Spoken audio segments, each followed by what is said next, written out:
Hello, everybody. Happy Wednesday. It is Wednesday. We have a really good sale. So I'm going to wait until a couple people come in before we go into detail about that. But hi, Peggy and Jean.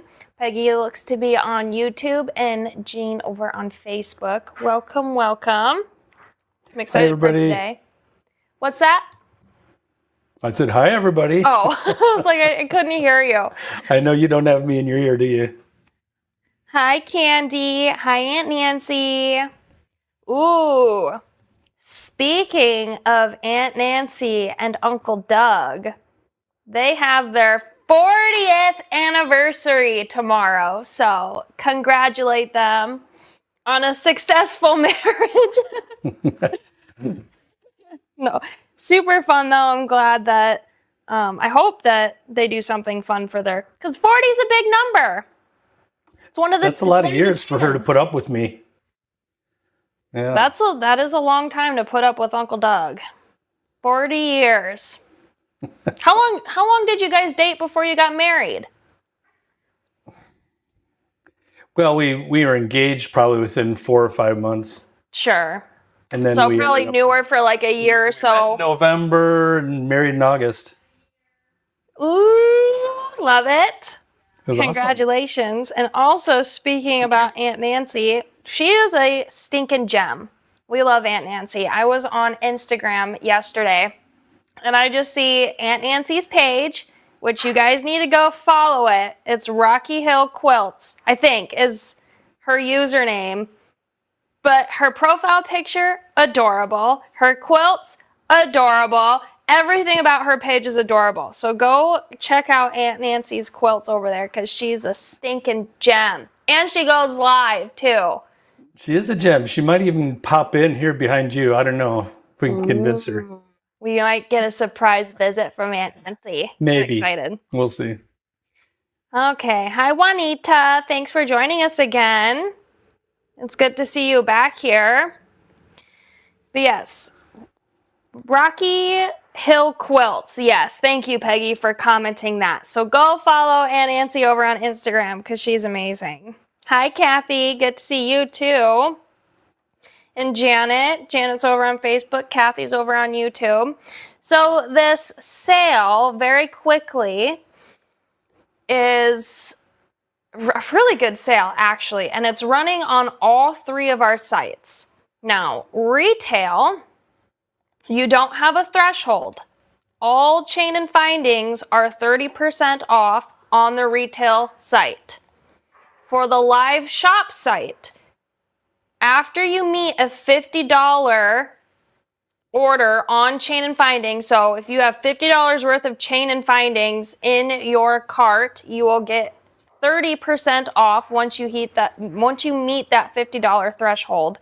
And then also on wholesale, Chain and Findings are 30% off. So take advantage of those great deals because it's only active until Monday. And there is a promo code for that. It is FIND 2026, FIND 2026. And then maybe we can get a graphic popped up here. Maybe later if it's not ready yet. Get it now. Right now? Perfect. Look at that. Love it. So 30% off Chain and Findings. So on the retail site, there is no threshold. You can add all the Chain and Findings to your cart, and you will need to put in that promo code. Do not forget, FIND, FIND 2026, no spaces. On the live shop, if you add $50 worth of Chain and Findings to your order, you must have that minimum of Chain and Findings in your order, then you will get 30% off of those. So see if you can stock up on some chain. You're going to need it for your fall markets. That is for sure. Chain is one of those that you can't really leave it out. It's like your main holder for your necklace. It's your little dangly chains for your earrings and stuff. Chain is just one of those things that you always need. So take advantage of it while it's on sale. And then we will get into our Native Forged collection here. So I am Well, we excited might want to to start doing some show. demo stuff. Let's show also. We have This. something else too. No, not this. Our spinny wheel, we're going to do that. Yeah, no. It's something different. Oh, there we go. There we go, our big loop. So we do have a big loop. I'll kind of scoot this up here a little bit. So our big loop is this top stuff here. And then for our trivias today, we are doing some little earring kits. So there's this style of earring kit, super cute. It's got those beautiful hoops. It's got some F20s in there and some topaz glass, it looks like. And then this one has some jump rings, ear wires, head pins, and cutesy little beads. Those are really cute once they're finished. So we have 3 trivias. They're all earring kits. And then our big loop for the end drawing is up top here. You can only win the big loop once every 6 months, and you can win 1 trivia alive. And to claim those, you must have an open order with us on vintageliveshop.com. So if you place an order, we will add your winnings in there for free. So take advantage of that. And then Live Shop is also free shipping. Every order, every day. You're saving a minimum of $6 every order you place on Live Shop, just in shipping, which is insane. Literally insane that we offer free shipping like that. Good thing it's only on the one platform, because there's no way we could do that for retail and wholesale. No stinking way. Hi, Sherry. Good to see you. And Lynn as well. Hi, Miss Chris. Looks like we have quite a few people in here. So let's start on our native forged collection here. Or nature forged. Nature forged collection. So we have some really cute things. We're going to show this bracelet first here. You can see that I use those copper leaves as our little sides to our bracelets, with that really pretty dragonfly wrap using that circle blank. And we had some hammering, as you can tell, and then there are some paint colors on here that I'm excited to show you guys. But I really love that bracelet, and it's very, very comfortable. I'm not one that really likes big focals for my bracelets. I really like the fine, simple, not super heavy, but this is very light, surprisingly, because of how big it is, and it's so comfortable. Unfortunately, we're not able to offer these copper leaves in bulk, and we can only offer them in the sampler because they are not overstock and I don't have a big quantity of them. And that same goes for the natural brass version of this leaf too. I was unable to do any bulk packs with this leaf because we are running low on it, which is expected because we're getting into that fall season. So make sure you grab the sampler. The sampler will have all of the focals that you need to create everything that I've made in this collection. So the bracelet, the 2 pairs of earrings, and then this necklace here. Everything, all those focals come in there. You just need to add your chain and findings, which while going through the demos for each of these, I will let you know what findings and chain that I ended up using for each. But that one focal sampler bundle retails for $111. And you're getting it for like, what, $68? Yeah, $68, which is crazy. And then if you do 68 divided by 30, a little over $2 a piece, which is insane, because some of these, like this one's $9.50 a piece. This one's $10 a piece. Like, there's so many on here that are pushing higher retail, so it's really good to be able to get a sampling of them. And then if I do offer them in bulk, you guys can order those once you find out whether you like them or like using them. So we have that bracelet, and then we have these very pretty for the fall season. I painted these as like a falling, changing leaf. So super cute. It's a pressed leaf that's solid brass underneath there. So you can see the before and after here is really good. So this is the before, the solid brass version, and then this is after it's been painted. And then took one of those really cute filigree ferns and layered that with it. And then you will get the beads and the cab and the flatbacks that you need for this as well. So this is the top bead, very pretty. It's green and speckled with some brown, perfect for fall. And I thought it went beautifully with the way that the leaf was painted here. So super cute on those. And we have these earrings that we'll be going through. I'm a big fan of these. These will probably come home with me. So this is the open ginkgo leaf that I have cut in half and then used these curved bars. These are pewter antique, brass or bronze plated. I can't remember, they're probably bronze plated. So use those as our little tier up here at the top, and then hung one of these really cute lily drops. This is a green girl piece from the bottom there. I really, really, really like those earrings. I wanted to use this piece, but I wasn't quite sure how I wanted to use it. You guys have seen it used in a toggle before with the branch. I'm hoping you have, because we do sell it as a toggle set on the retail. Let me see if I have, I know I have a branch over here somewhere. I left some out just in case.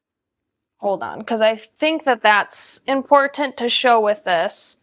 Maybe if I come down below to my stock from last week. Oh, that's not it. Here they are. Let's pull out one of these branches for you here. So on the retail site, we sell it as a toggle, and we sell them individually as bulk and individual items. But essentially, you would toggle it through, and this is what's going to be preventing it from going through. So you can toggle it like that, which is cute. But I wanted to use it in a different way that I haven't seen it used, so I decided to cut it in half and do it like that, which I thought was cute. Thanks, Peggy. And then the last one that we'll be getting into is this beauty. So the tiered flowers at the top have glued on flatbacks, and then we used one of those F103 filigree with a BC011 bead cap to encase that cab, and then dropped one of those monstera leaves at the bottom, added a little bit of paint, and then an artisan copper open leaf down there as well. So super excited to start demoing. Let's start off with our bracelet first, because that is the first one that I had shown. And we'll scoot some of these other things up here in the meantime. That way they're still on the screen, but we can see everything here. I'm gonna lay it out straight. We'll bring out our components. So in that big sampler pack, you will be getting 2 of these copper woodland leaves. Gorgeous. I mean, stunning color, stunning shape, and I love all of the detail on it. Hi, Jane. Thanks for joining me today. I loved your live yesterday. Jane is such a stinking cutie when it comes to her lives. She makes me giggle all the time. And we have an inside joke now. Copper whirly doodles. And I hope she's giggling over there. So I just thought it was the most funny thing ever. I'm going to turn it into a not inside joke, though. So Miss Jane here, or Mrs. Jane, she emailed me about some pieces that I had on the live shop, and she called them copper whirly doodles. And I loved it so much that I decided to write that on her invoice as copper whirly doodles, and she just got the biggest kick out of it. I couldn't help myself but use it. I'm going to call them copper whirly doodles for now on, because it was just such a cute little name for them. It's my favorite term for them now. Thank you, Jane. So this is that circle frame blank that we hammered for the center there, and then we will be wrapping this natural brass dragonfly around it. Love that. And we need to do some painting too. So let's start off with our hammer first. Let's really get this blank transformed here. I'm gonna use my 4-ounce hammer because I like the smaller hammer looks. Hi, Rosie. Good to see you. We're just doing some hammer time, which I know that you guys can't hear it like you used to, and I'm so sorry for that. I've even tried putting my microphone right next to it as I'm hammering, and it doesn't really make a difference. But you know that means that these mics are pretty high quality if they can do noise canceling the way that they do. So I'm just going around this full circle, adding all these tiny little hammered marks.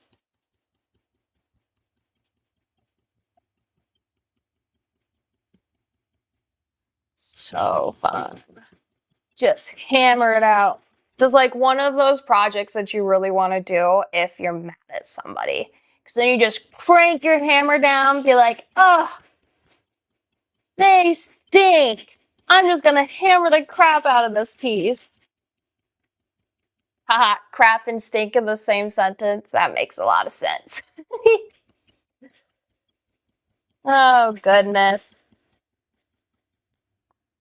Okay, that's looking pretty good. I'm using the light as I'm twisting it to kind of see if there's maybe some spots that I happened to miss as I was going around. That's looking... one more couple right there. Okay, beautiful. Can flip it over. Hammer it flat again. Take your relief block. So this is what it looks like before. And then we're going to really rough this up a little bit to bring out that detail. This is highlighting the top portions of your hammer mark and then leaving the darker portions, or the deeper portions darker. Oh, she's looking good. Okay. So you have to make sure that you have $50 worth of chain and finding. So if you do like one spool and then like $20 worth of pendants, you won't be able to put your promo code in. You have to have $50 worth of chain and findings in your cart, and then you enter your promo code. If you're having issues though, just email me and then I can take a peek at that after the live. Those are our hammer marks. Those are looking good. Let's add a little bit of paint to these babies before we form them. So for the copper leaf, I used pale green. We're going to shake that up. And then for the dragonfly, I think it was teal blue. So these two colors, pale green and teal blue.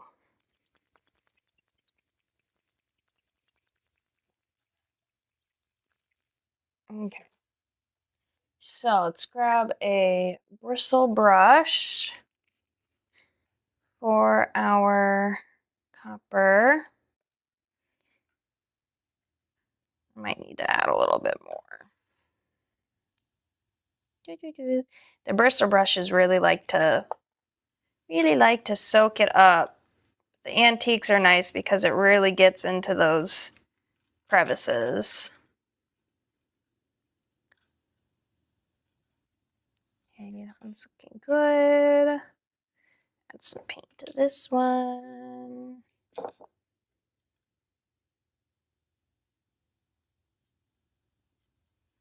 Beautiful, beautiful, beautiful.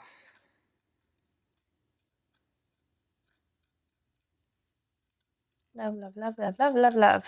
Okay, let those air dry for a little bit as I pop these bubbles, and then we'll bring the heat gun to it. I want the paint to start settling in those recesses before I attack it with the heat gun. Get some of these bubbles out of here. Kind of guide the paint a little bit if you're missing some spots. I might pick up a little tiny bit off of this right side one though. Just a tad, because it's looking a little thick in some of those areas. I don't want it super thick. I just want it nice and thin. So I'm going to use a paper towel to soak up any of those really thick areas. And now those look good enough for me to apply the heat.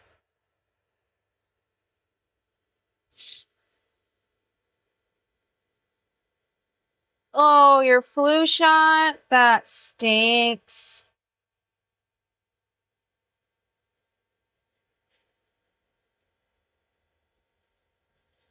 Okay, those are looking pretty good. The promo code is FIND2026. FIND 2026. Okay, that looks good there. Add some teal blue to this dragonfly.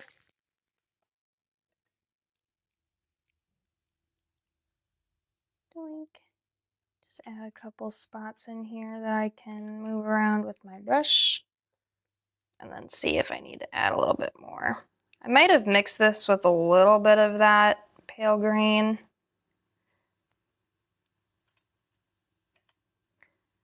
But I also think I used a little bit of a lighter dragonfly in the other one. This one's a little more dark.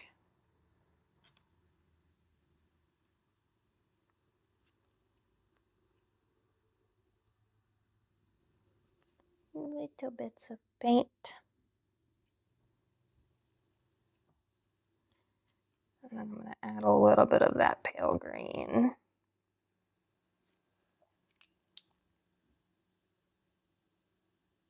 Just to lighten it up a little bit.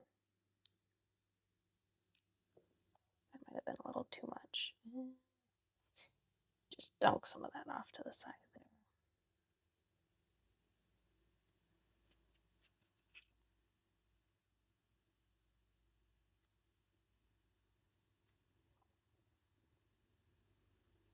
That's a little bit better.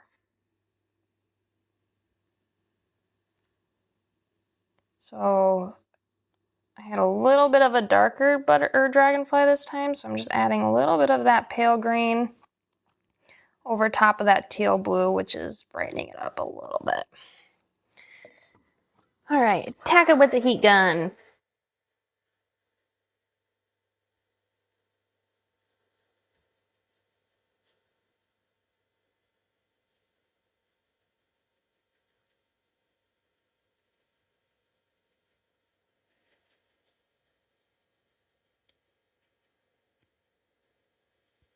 It's looking pretty good. Take this relief block, highlight a little bit of that copper.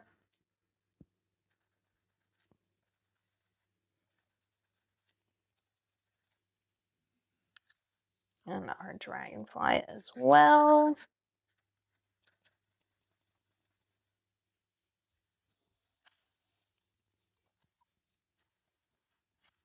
Sometimes I find that it's easier to use the relief block if I just set my piece down and then glide my block across. I'll bring out those highlighting spots.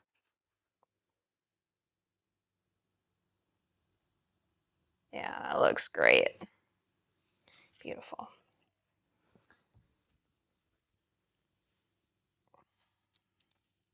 Okay, let's add a hole punch to the bottom of this. There's already one in the top,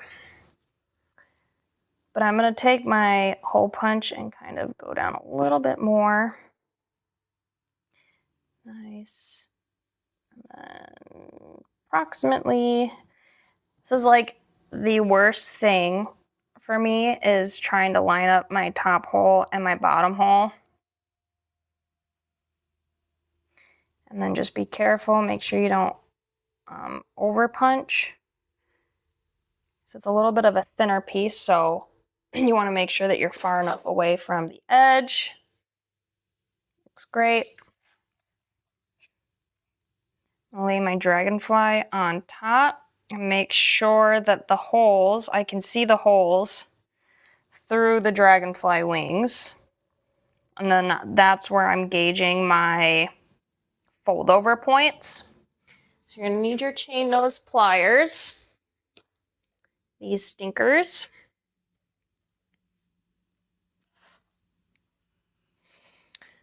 And we're gonna pick up this piece. Make sure that our wings here, you can see your 2 hole points. And as I'm pressing it, I'm gonna grab a wing. I'm gonna kind of kink it a little bit. I'm gonna do that on the other side too.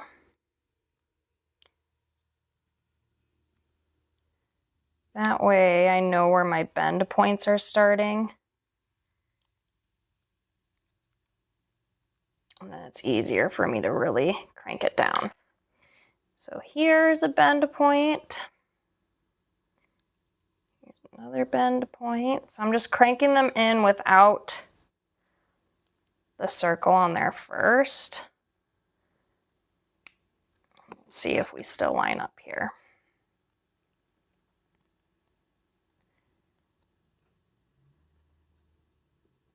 Oh, we might be a little high on the one side.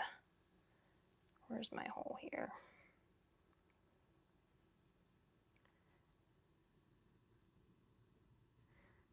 Yeah. So I need to recrank these. Hold on.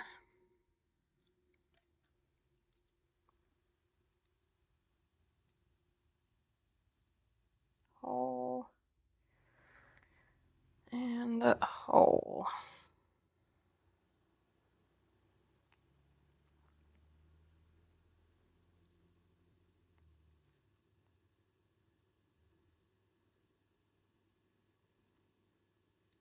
Okay, so this bottom one needs to come in more. I think that's where my issue was.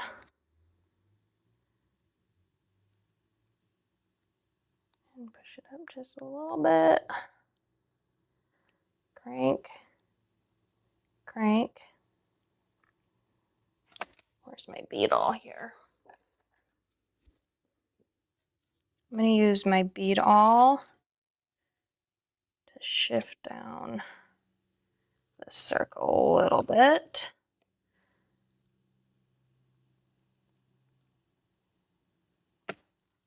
And bring it back.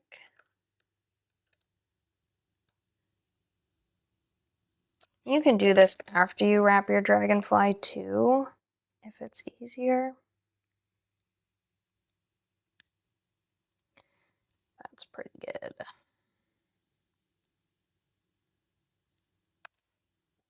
Okay. So now I can pull this dragonfly wing down a little bit.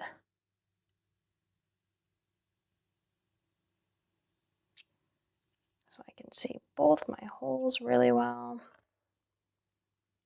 Nice. Now this tail, see here that it was wrapped behind and then back up. So I'm gonna grab it right where it's hitting that circle end, push it up.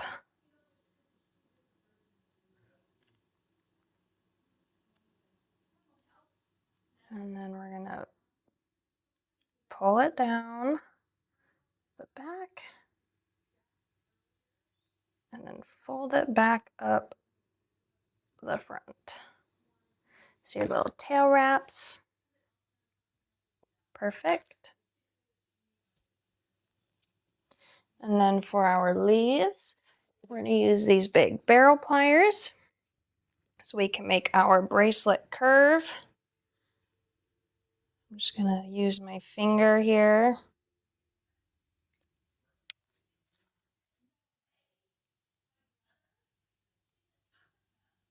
There we go.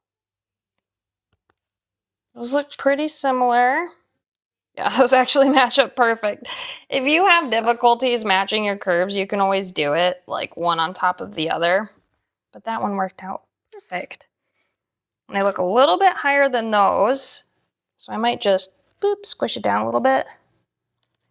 And then I'll see what it looks like on my wrist if I need to form it anymore. These are JR01-170. It's a copper-plated, brass-based oval jump ring.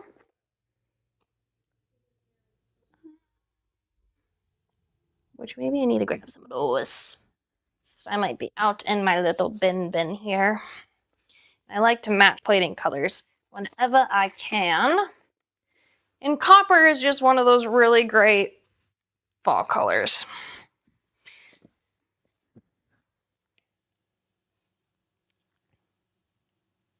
Which my dragonfly is looking a little more blue than my other one, so I wonder if I just used more pale green in that one.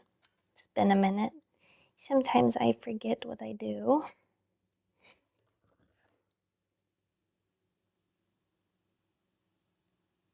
It's our oval jump ring. And your other oval jump ring is going to go on the other side, JR01-170.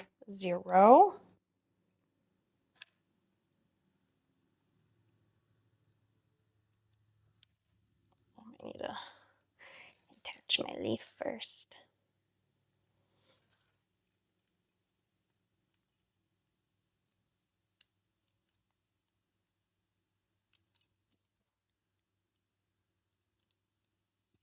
Ah, no. It's so frustrating when that happens. We'll string you in the other side then.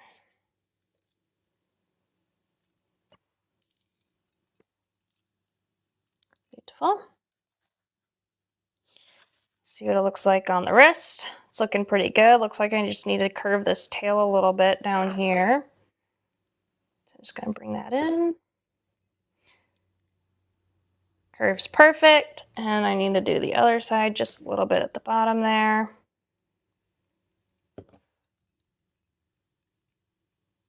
Perfect. And then at the bottom of your copper leaves, we're going to add a hole to each. Make sure you don't go over your edges.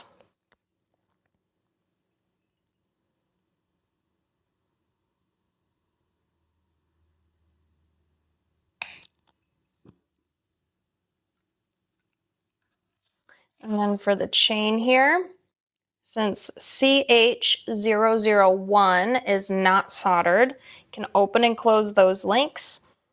So I did a direct link to our leaf into a JR20-170, which you can use natural brass if you want.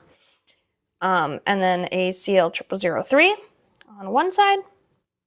And then the other side is another direct connection between the CH001 and that copper leaf. And then a JR20-170 into a JR40-170. So super easy, very comfortable, and pretty. If you want, you can also paint that center. But because I painted the other items, I didn't think I needed to paint the center because then it gives it that really beautiful mixed metal, mixed color look. Lovely. I think we're ready for trivia. Give me trivia. Are available on the live shop as a sampler pack. Thank you, Peggy. We do have those. I think there's a few colors that come in the sampler pack for that. Otherwise, you can get that on wholesale or retail. Looks like we have copper antique, silver antique, and gold plated in that sampler pack. Looks like you get 54 pieces of each color for a total of 162 pieces for $20. When it retails for $40.50. So that's pretty dang good if you ask me. So definitely go pick up those oval jump rings. Remember, we are having a chain and finding sale today. So on retail, it is 30% off chain and findings. You enter your promo code FIND2026. Find 2026. There we go. On the live shop, it is 30% off $50 worth of chain and findings. So you need to add $50 worth of chain and findings to your order before you can get that 30% off on the live shop. You like the ring hammered? Me too. It looks way better with the ring hammered. Let's show a before and after on that. Thank you for popping that up, Uncle Doug. So this is the before and after of that Yeah, the frame texturing blank. is superior. It looks so good when it's hammered. It looks insane. I'm not sure if there's a maximum, Sherry. I think Jean's running that sale, so maybe if she's listening in here, she can answer a couple of those sale questions there. But I think we're ready for a trivia anyhow. Yeah, why don't you show that card? This card? There we go, sure. Okay. Let me flip it to this way so you guys can see those topaz glass stones there that I was talking about. Actually, do I have the first trivia question? I'm going to look for the finished version of these because I think I might have it. I'll be right back. In 2015, which country started thanking people via text message when their donated blood was used? So people donated blood, and when it got used by a patient or someone who needed it, oh, there they are. This country sent out a text message thanking the donor. What country was that? I'm looking for answers coming in. This is what they look like finished. One for my YouTube ladies, and I'll show my Facebook ladies here in a second. So those are the F20 wraps with your little topaz stones in there, and then your hoops. And then Facebook ladies. So pretty. They are very pretty. That's just a great color with the brass. And they're perfect for fall. So good. Yeah. So whoever answers this right will get the kit to finish those. Well, it looks like we have a winner here. And that's Kathy Coppinger. Kathy? Yeah, the answer is Sweden. Good job, Kathy. So she will get the kit to make those. And we do have one more of that earring pair for a kit. And then I have another one, which I might have a finished example of those too. I'll take a peek for that later. Congratulations, Kathy. Give you a little applause on my end as I'm getting into my crisscross applesauce.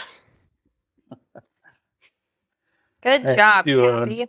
Got to do a doodle here. Yeah, let's see the doodle.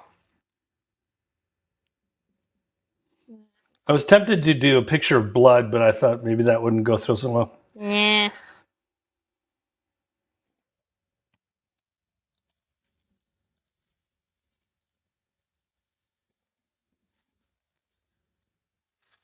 All right, so we just have Sweden flag instead. Good job, Kathy. Good job. Are we ready to move on? Awesome sauce. We're going to get into these gorgeous earrings next. I love, love, love these. And these are going to go by so fast. So maybe we'll take a minute to add a little bit of paint to this leaf here. Is what I'm thinking. Help us out a little bit, huh? So what color do I want to paint those? Maybe green, because it's just leafy green. Probably green. Let's try green. We've done a lot of copper lately and a lot of blues. We do a lot of green, but I think we need to add a little bit of green to these. So I'm going to do that. Add a little bit of green. Yeah, don't forget about your popcorn over there. Yours. Oh, I thought Aunt Nancy brought it in for you. Oh, I got a whole bag on the other Oh, side. stinking, yeah. Bring it over here. I always pick out the caramel core ones. There's cheese. Ooh, cheese and caramel. Those are my favorites. So I'm going to brush around this olive green color on this leaf. Popcorn sounds good. The only issue with popcorn is that it gets stuck in your teeth. Is this one? Yes. Yep. Okay. Add a little bit of olive green to this stinker here. Love, love, love, love, love. And then I'm going to attack it with our heat gun.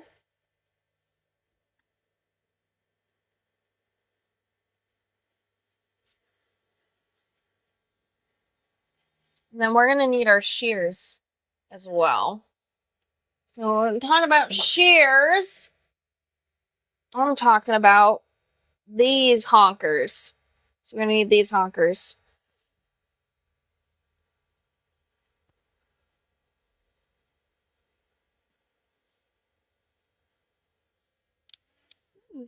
That seems pretty good. Let's add a hole to the bottom of this leaf. Be careful when you are handling your metal after you use the heat gun, because it does get pretty hot. Because the front is textured and it might make it hard for me to get my hole punch where I want it to be. The back is flat, so I'm just going to switch it to the back here. Make sure my hole placement's good. Cranker. Crank her down. Fabulous. And then I'm actually going to put my hole punch through this other one too. That way my hole punches are approximately the same size. The ones that come pre-punched, their hole size is just a tad bit smaller than the one that we make with our hole punch. So we're going to split this stinker right in the center. So I'm going to go from one side. I will not put my shears all the way across because it's harder to cut that way. So I'll do one side and then I'll flip it over and kind of match where that's at on the other side. That's looking pretty good. I might take a little bit off of here. There we go. Make it a little bit more flush. That's looking good. We're going to add more hole punches, but let's file these first so we don't forget. So we have this vintage file that I use. And when you cut things, sometimes you're going to be left with some sharp edges. Sometimes you can hammer those out. But I like to just use the file anyhow. Especially if you have like detailed pieces and you don't want to lose the detail, then just use the file. Because your hammer can smush some of that detail down. That seems good. I always test it with my fingers. Actually, I think this one needs to go a little bit shorter on this side. I might need to adjust the other one too. That looks better.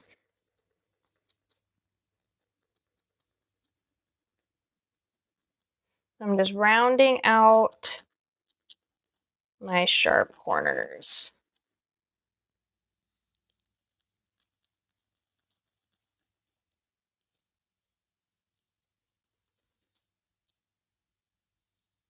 Pretty good there.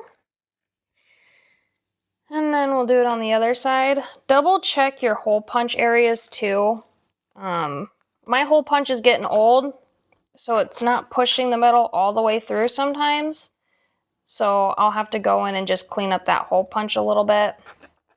And then I can reapply a little bit of paint if I happen to scuff some of that off.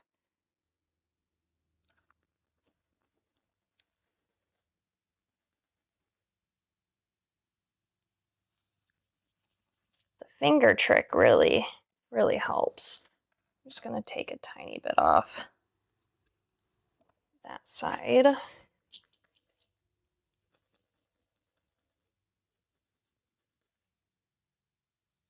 Oh, GPS. I'm one of those, you guys will have to let me know if you guys are too, but I'm one of those that likes to quote unquote beat the GPS. So you know how they have your estimated time of arrival? I always try and beat that, especially if I'm driving down to Virginia. I know it's frowned upon, but I will be speeding. I speed down to Virginia because it's a 14-hour drive, and if you have to stop, it like turns into a much longer drive. So usually I'm really good about making up my stop time on my way down to see my parents and on my way back up. So whatever time I use to stop, I make up by speeding. Don't tell anybody. Don't tell me. Well, it's not like I'm going 100 miles per hour, so we're good there. Let's just say I speed, but I don't speed enough to get a felony. We're gonna stay away from those. Okay, so now that I've smoothed out those edges, I'm just gonna come in with my relief block, brighten some of this leaf up a little bit. Do that on the other side. You too, Pam? Okay, at least somebody's got me. That is me. Okay. Those look great. Now we're going to add some more hole punches. Hi, Lisa. Definitely replay because there's some cute stuff in here. All right, I'm going to add it to the corner of each of these, the outside corners. So one there, and we're going to do one on this outside. Make sure your hole punches are lined up so you don't go over the edges. That one was a little close.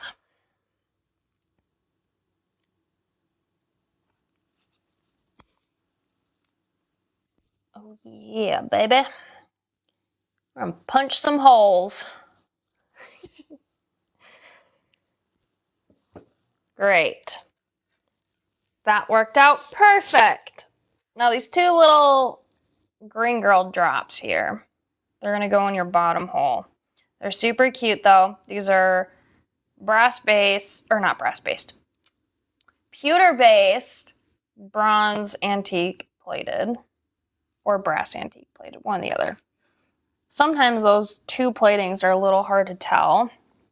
And I used JR01 natural brass for these, which you can get those on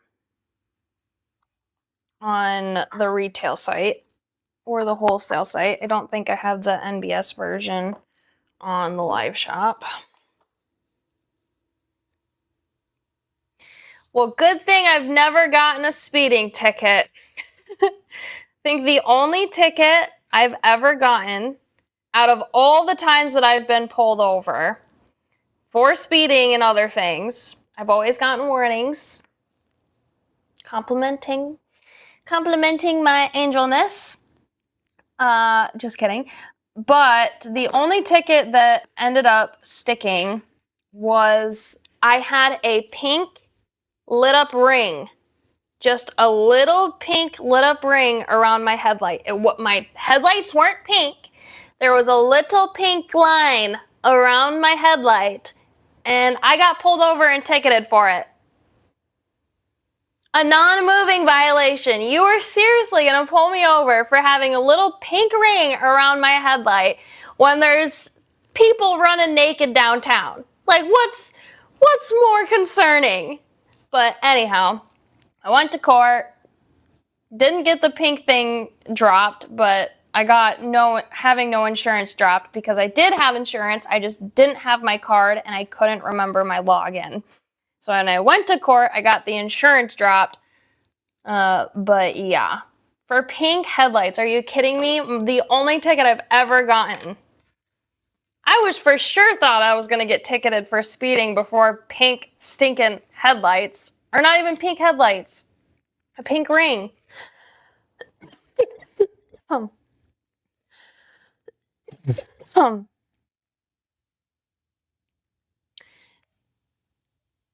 You aren't charged 10 for the free gift, Sherry. I know it seems confusing, but all it's doing there is it's a placeholder. So your 10 for your free gift is not charged to you. It's just there, but it says 0 afterwards. So I promise you, you guys are not charged for your gifts. Rest assured, those are free. We just have to have a placeholder in there so I don't miss them when I'm checking them off the invoices. So just to clear that up, those gifts are free. We do just have to put something in there so I don't forget to enter them or add them to your orders. Next up are the JR20s in natural brass. And get those out.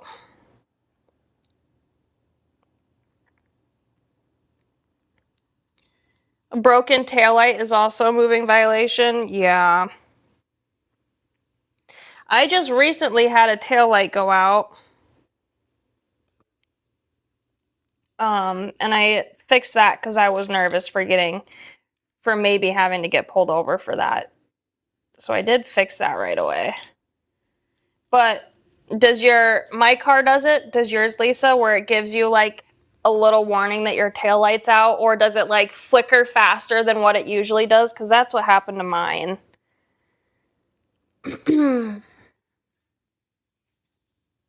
Okay, Sherry, I'll take a look at it. I wonder if that has something to do with how we have the sale set up. But I'll take a peek. Sometimes your invoices too, so like your packing slips, sometimes they won't reflect the right prices per thing. I have noticed. Like sometimes it'll say like something's $100 when it was really $20, but then something else that was $100 says that it's $20.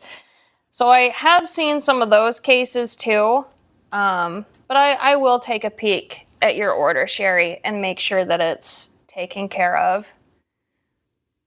They should give you a warning, but sometimes people don't listen to those warnings and they just keep going. Uh-oh, something happened. We're back. We're back, but blurry. No, that looks good. We're okay. That was weird.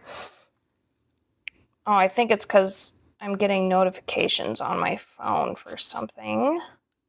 My Ring camera at home is going off like crazy. Okay. I may have put that one on backwards.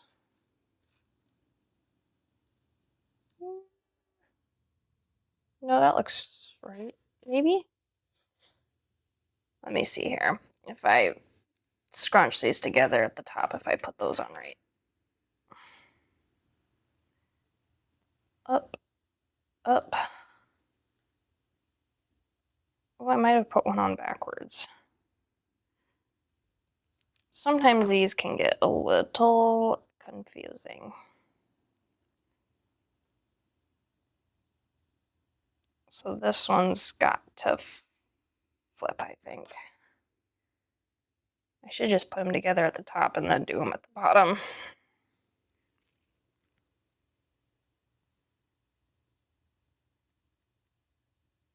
But the jump ring sampler doesn't. I'll look into it, ladies. I wonder if maybe Jean forgot about the jump ring samplers Maybe she was thinking just bulk packs or something. I'll look into it. I'll look into both Sherry's and Kathy's orders here. And you guys can always email me too if you're having issues. I might have put them on both backwards. Jeez, Corian. I'm too distracted. I'm distracted by all these wonderful comments and questions because it's good because other people might have those same questions. Okay. So let's make sure I get these on right this time.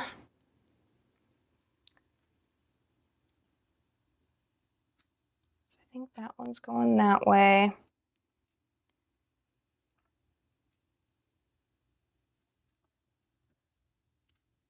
This one's going this way. Or is it backwards? Sorry, my brain is not braining today. So I'm going to get one of these on the jump ring. Get the other one on the jump ring. Because this is how they're laying. So yes, this would probably be the easiest way to get them on without confusing your brain. Because they're curved bars and their loops are different. So you'll have a flat loop and then a vertical hoop. So sometimes it can get a little confusing, but I think we got it now. Definitely helps putting that first jump ring at the top there. And then we can slide these into their appropriate spots.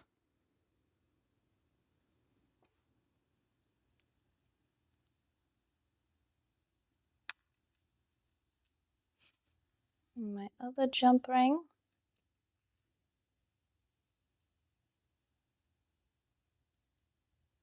Oh, goodness.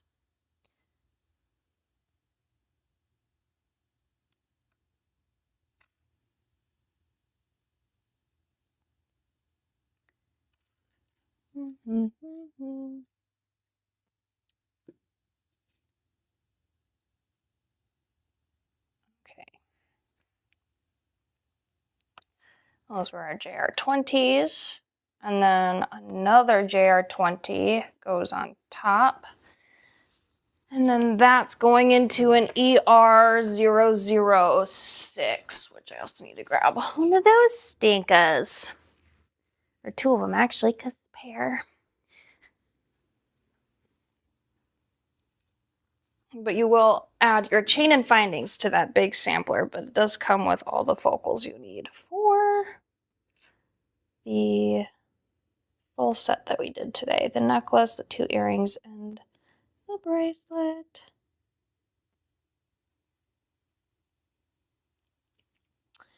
All right, eel wires on. Close that up. Voila. Gorgeous. That's with a little bit of green paint on it, and then this one's just natural. Pick your poison, painted or not painted. Very cute either way. All right, Uncle Doug, I think I'm ready for a trivia.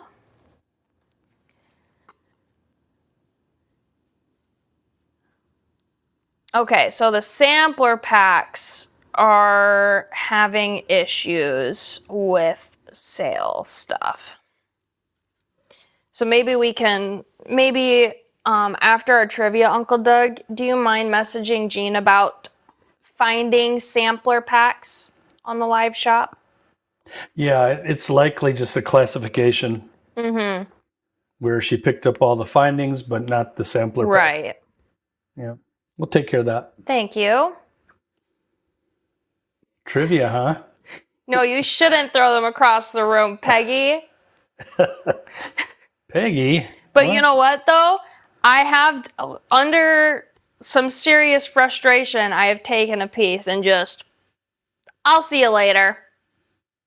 It happens. You just gotta let that anger out, move on to something else, and then come back to whatever you're frustrated on. That's why we have a steel bench block. Yeah. And our hammers. And a hammer. Okay, so we're gonna do a little kit, an earring kit. I'll show you guys the finished earrings here for it. So you will be able to make these earrings with this earring kit if you answer the trivia correctly. That was cute. And you're the first one. Yeah, they're the same as the first one. No, I'm saying they have to be the first one to answer the trivia correctly. Yeah. You have to be the first one to answer it correct.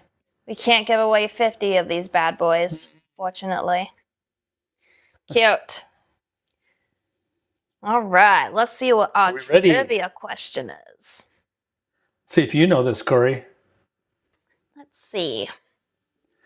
Which singer was born Georgios Kyriakos Panagiotou? Well, I don't know. Georgios Kyriakos Panagiotou.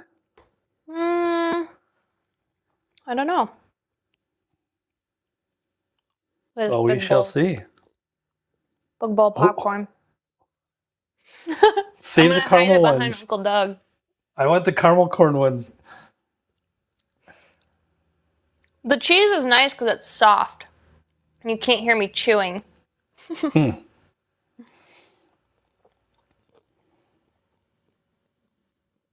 Okay, we don't have an answer yet. Still waiting. Thanks, Candy. Thanks, Sherry. Which singer was born Georgios Kyriakos Panagiotou? That's some kind of Greek name, apparently. And I don't know the pronunciation. I don't know. Peggy! Peggy nails it. Won it? Yep. Peggy got it. Good job, Peggy. The answer is George Michael. Good job.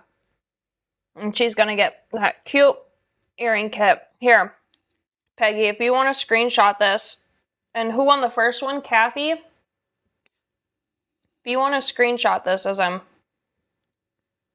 holding these up here so you guys can... So there's a screenshot for YouTube. You need to know what they look like for the kits. And then a screenshot for Facebook. Just gotta get a winner here. There we go. Peggy and Kathy are twinning. Twinning with their winnings. So I think we should give them a round of applause. Good job, Pegs. Congratulations. Woohoo. Congratulations. Hi, Juanita. All right, here we go. Wham. That's George Michael. Peggy. Remember Wham? No.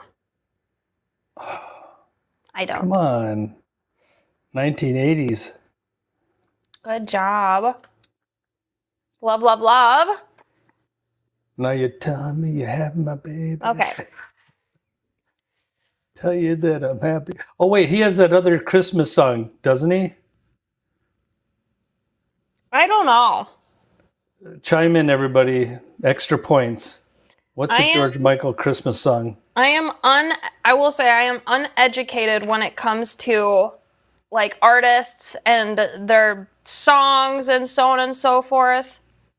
Oh, good. I'm so glad, Juanita. Juanita's a darling. She orders a bunch of these little mystery packs that we have available on the live shop. So she gets like all these cute little charms and all these cute little pendants, like, and then she emails me. So it's really good because she'll say like, hey, I don't want this theme.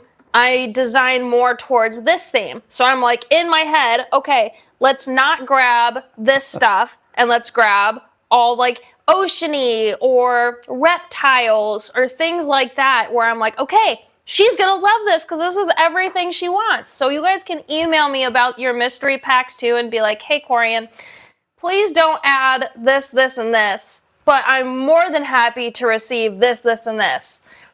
We want to curate for you guys. So thank Patricia you for always sending those emails. She's got the answer. It's called Last Christmas. Ooh. You know that one? Last Christmas, I gave you my heart. I know that song. The very next day, you gave it away. Yeah. You gave it away. Right. Yep. I know that song. One. Now you know who George Michael is. That I do. Look, we He learned was something actually every quite day. a star back in the 80s. I'm sure he made a lot of money. I don't think he's with us any longer. Oh, man. All right. We ready to see some of these pressed leaves? All right. Bye, Uncle Doug. Bringing on these gorgeous leaves, and I'll give you a little close-up of the earrings once I get these pieces on. I think I'm missing a fern filigree, though. I had two that were, one that was a little darker, one that was a little lighter, and then one that, oh, there it is. I'm grabbing the other dark one here.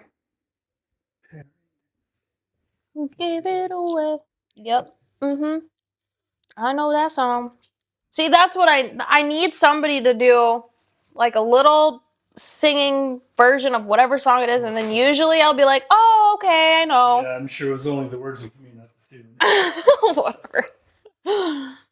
Okay. I also need some HP3s, which I have those.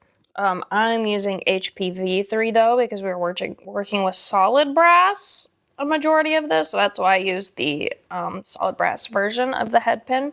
That is the 3-inch head pin. And then these are the pressed leaves that we'll be working with, the solid brass. Look at all the veins and detail in that. That is crazy, and your paint can make that pop. These are those green beads with the little brown speckles I was talking about. They're darling. They're so pretty and earthy. I love them. Hi, MRB.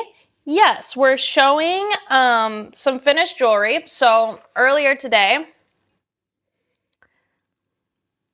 I curate jewelry in advance, and then during the live, we show how to make everything. So this was one of the finished bracelets that we were demoing, and then we came up with this one to show how to make it. And then we're doing that with a few other things. So that's what we're doing. Hi, okay, Monica. Hi, Monica. You're our second Monica, I think, because we have a Monica Thompson from Alaska that joins us. So it's always fun when we have girls that are twinning some names. So we're just showing how to make some of these pieces. So these are the earrings that we're doing next. But we did just show how to make these earrings. And you can always watch the replay too. So if you happen to join a little bit later in a live, that's totally okay. Save the live and go watch it after it's done whenever you're free. That way you don't feel like you're missing out. So we just did those, and we're moving on to these press leaves, and then we have this necklace to demo last, which I'm excited for. But thank you, Monica. Thank you for joining us, and we're happy to have you. Everybody, welcome Monica. She's over on YouTube. So we're streaming both to YouTube and Facebook. So we have ladies on both. Rhonda, wake me up before you go. George Michael, there you go. Thanks, Rosie. Okay. So, now that we've gone through a little bit of an introduction with Monica there, I'm glad that she can join us for today. Let's get into some of this. So we're going to take our flush cutters. We don't need the shears for these because these are thin. But we are going to take this top loop off of this fern. So we're going to cut that off. And you would do that to the other one, but I'm only going to demo the one here. And then let's take this link. This is not a jump ring, it is a link. We're going to take the link off. You don't need that. And then we need our HPVs, our HPV3s, our head pins. We're going to need those for our green beads here. We're going to create a wrapped loop with that. So wrapped loop, you can see is where it kind of squiggles around a little bit.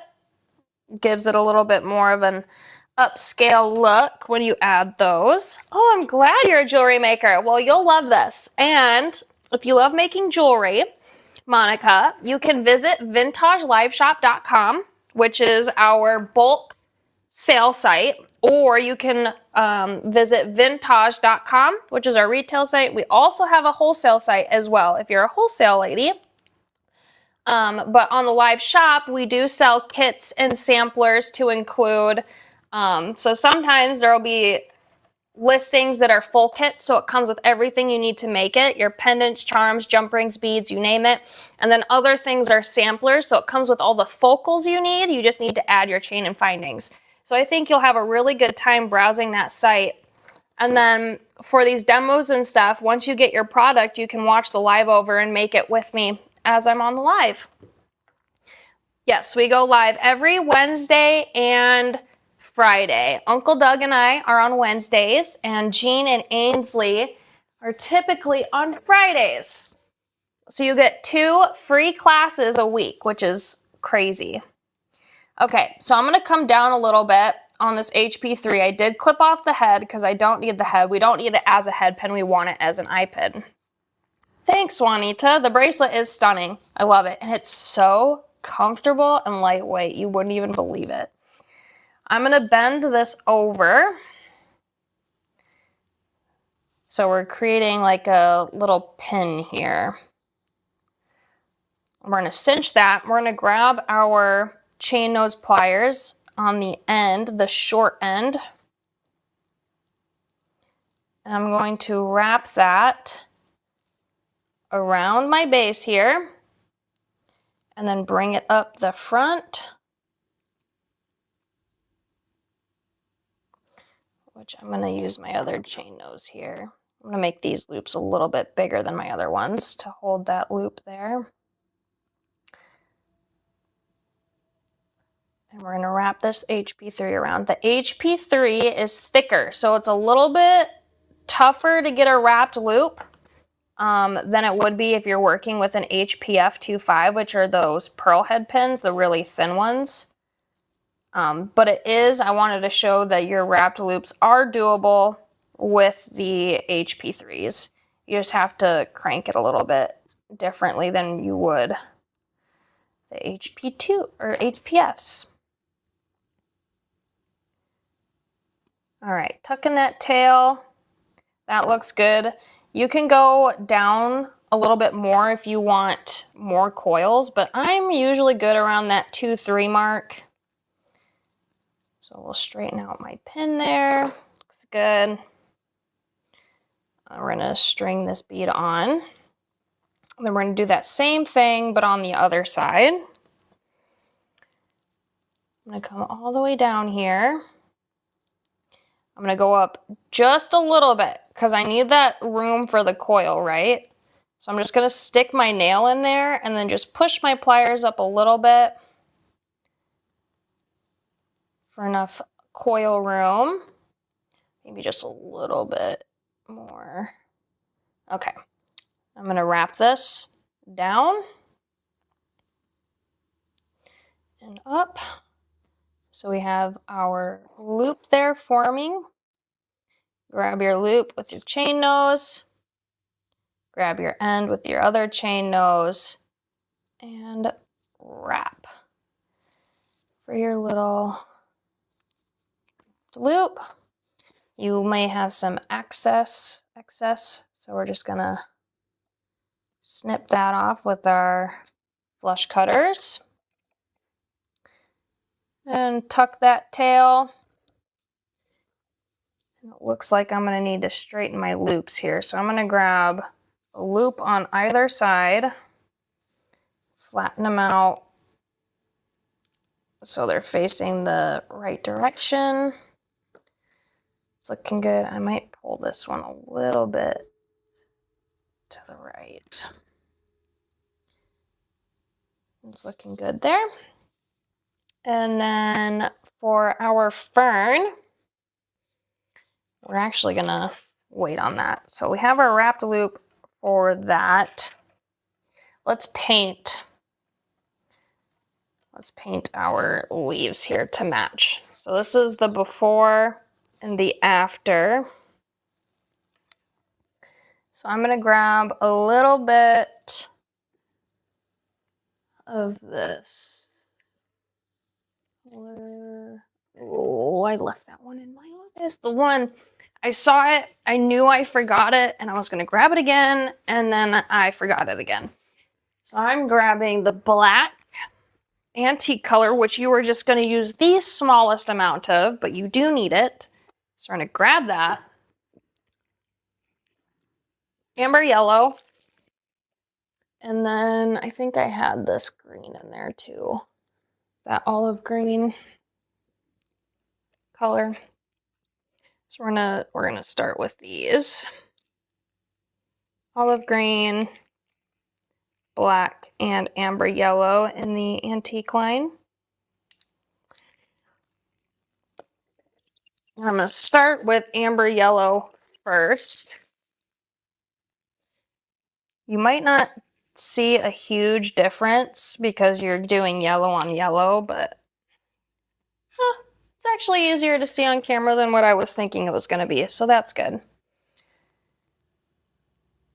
Yes, over on YouTube, if you guys want to be entered into the Big Loot giveaway, which we do at the end of the live, please like, subscribe, share, comment your first and your last name so we know who to give it to if they win. To claim the Big Loot giveaway, you must have an open order with us on vintageliveshop.com. That's looking really good. So I am not going to blast this with the heat gun yet.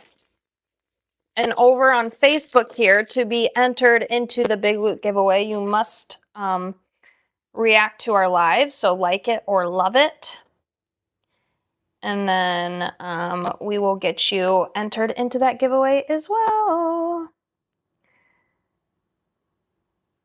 So I'm brushing some of this olive green into our amber yellow. I'm going super light on top, like I'm barely touching the amber yellow because I still want that super warm tone behind it.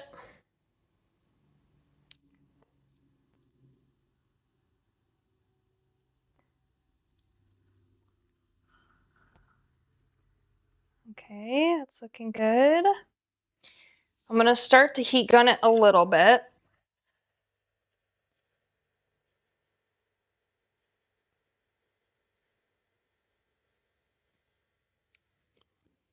We're still a little wet, which is what I need. I don't want it super dried, just a little bit. And then there's another brown I think I need to bring into here, the sienna brown.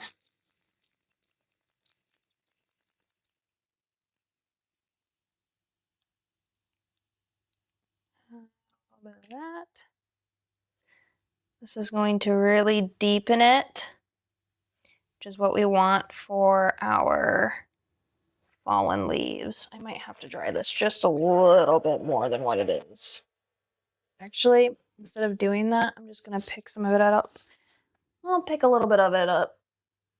Sometimes I forget that I can do that. Do we have two Juanitas? If there's two Juanitas, just put your first and your last name in the YouTube comments. If I have two Juanitas, please. Because I may have two Juanitas. I know I for sure have one, but I might have two.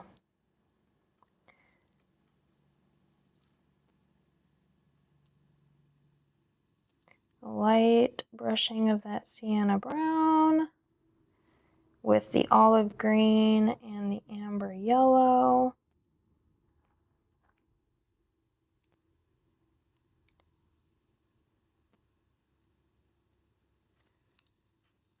We're going to add a little bit of the,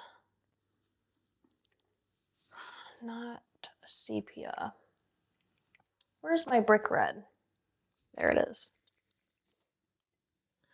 And we'll pick up a little bit of that. I might have put a little bit too much amber yellow on this. We'll see.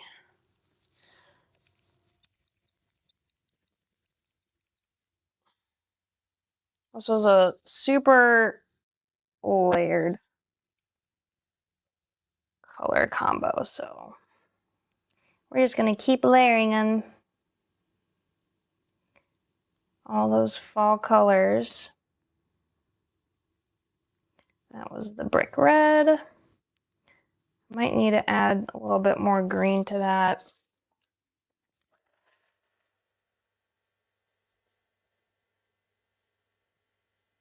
Maybe we'll see what a hint of the pale green does to it too. Hi, Amanda.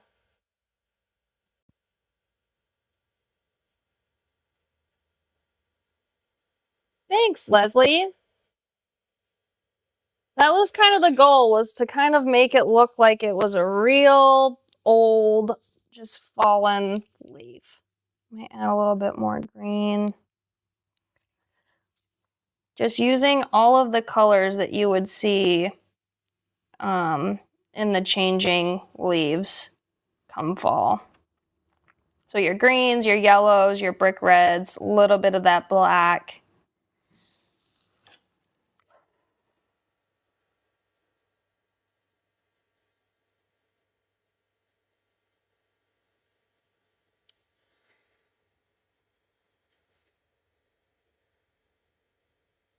Might bring in a little bit of pale green. So that's what I'm saying, ladies. This one is just layered with all the good colors.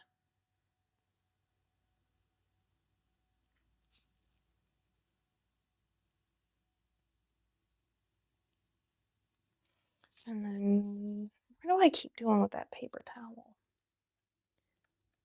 Pick some of that up.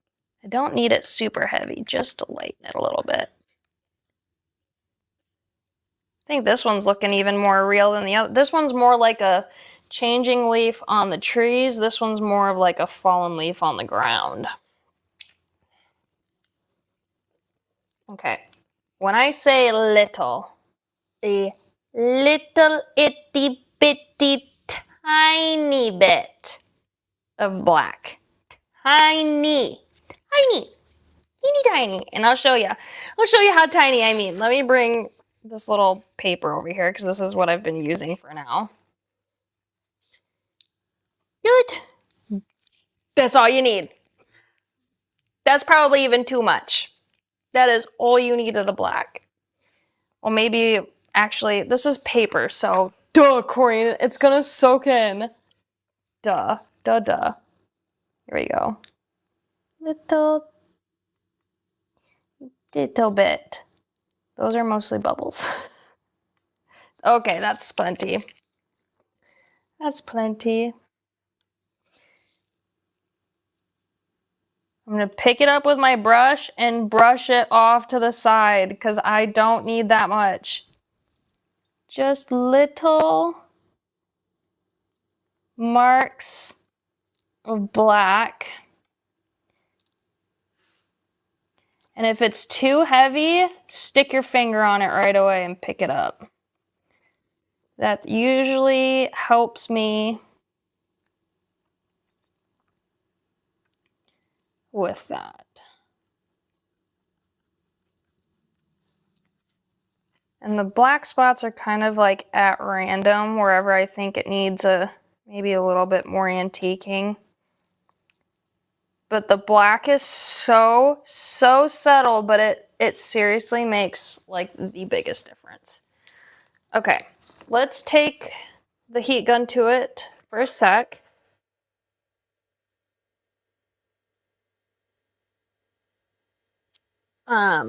Also, Monica, is it Baton? Since you are probably a new customer, and this will maybe be your first time ordering on vintageliveshop.com, our first time customers, if they spend a minimum of $75 on the Vintage Live Shop, they get a free bead mat. And if you spend over $100, you're getting the bead mat and an additional gift. And if you spend over $200, you're going to get another gift. So every $100 you spend on the live shop, you get a free gift. If you're a first-time customer and you spend a minimum of $75 on the live shop, you're getting a free bead mat. But then I would just spend the extra, what, $25, $30 and to get a whole nother free gift. So just a little heads up there. It is free shipping on vintageliveshop.com. Every order, every time. So you can place as many orders as you want, and then I will combine those orders and then ship them all together. So just a little bit of info for you, Monica, since I know you're new. But a little good teaser before you place like maybe a $20 order. Think about those free things that you'll get if you meet those minimum thresholds. I do like to say that whenever I can, because even sometimes I forget and I'm like, oh my goodness, if only this customer knew that they got this and this for their first time order, so on and so forth. So I'm glad that we could bring that up. Of course, we're taking the relief block to this leaf now to highlight those leafy veins. Look at how gorgeous. Okay, so this is the one on my finished. And then I'm adding in the one that we just did. So let me put the before in the middle, and then we'll put the afters on the sides. Just crazy what a little bit, sorry, I'm getting shaky, what a little bit of paint can do. Isn't that insane? Look at those colors, you guys. Those are perfect fall colors. Literally, those leaves look real. That's crazy. Thanks, Leslie. Thanks. Is it Jamili? How do you say your name? Jamili. That's cute, though. Well, welcome. If you can tell me how to pronounce your name correctly, hopefully I am, but welcome, welcome. I think this is the first time I've seen you on the live. All right, so yeah, those pressed leaves, incredible, insane with that paint. My gosh. Jamie Lee. Oh, hi, Jamie Lee. Well, nice to meet you. We're just demoing how to make some jewelry here. Thanks, Melody. Does it stay on like that, or do you need a sealer? So what's really cool about our paint lines is that they are self-sealing. You do not need a sealer for these paints.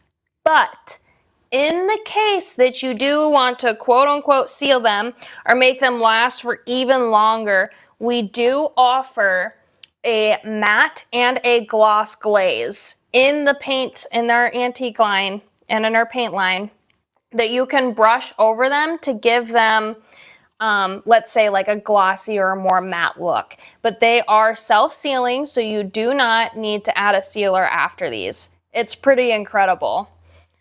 It's all, and it's another reason why they're called one-step antique, because it's literally one step, one and done. You paint, you're done. Love it. Okay. Yes, so if you have any questions, Jamie, or anybody else like Monica who's new, just let me know. And definitely go visit vintageliveshop.com because there's some really cool kits over there. Of course, Leslie. All right, so this fern is next. We need to get this fern attached to this leaf and our bead. So we're going to take the fern stem and we're going to string it through the hole of the pressed leaf.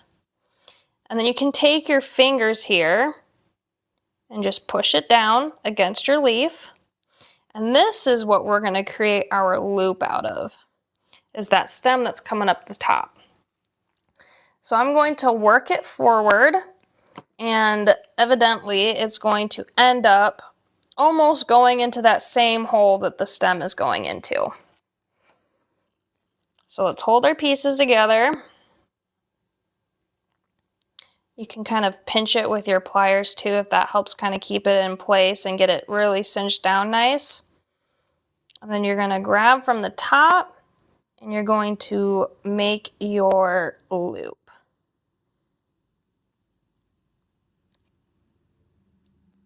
That's looking pretty good. I might make the loop a little bit smaller, a little more rounded.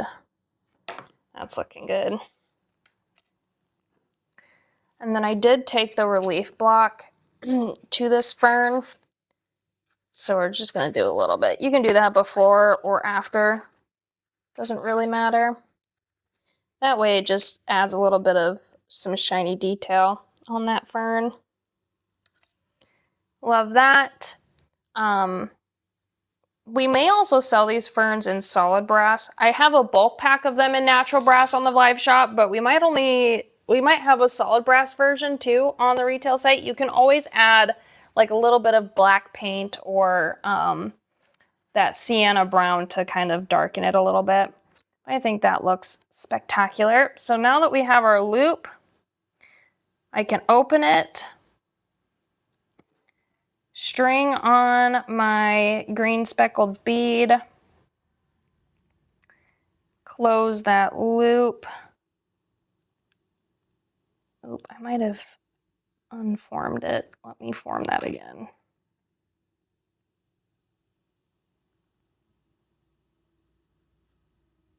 I like my loops to be pretty circular. I need to bend this one back a little bit.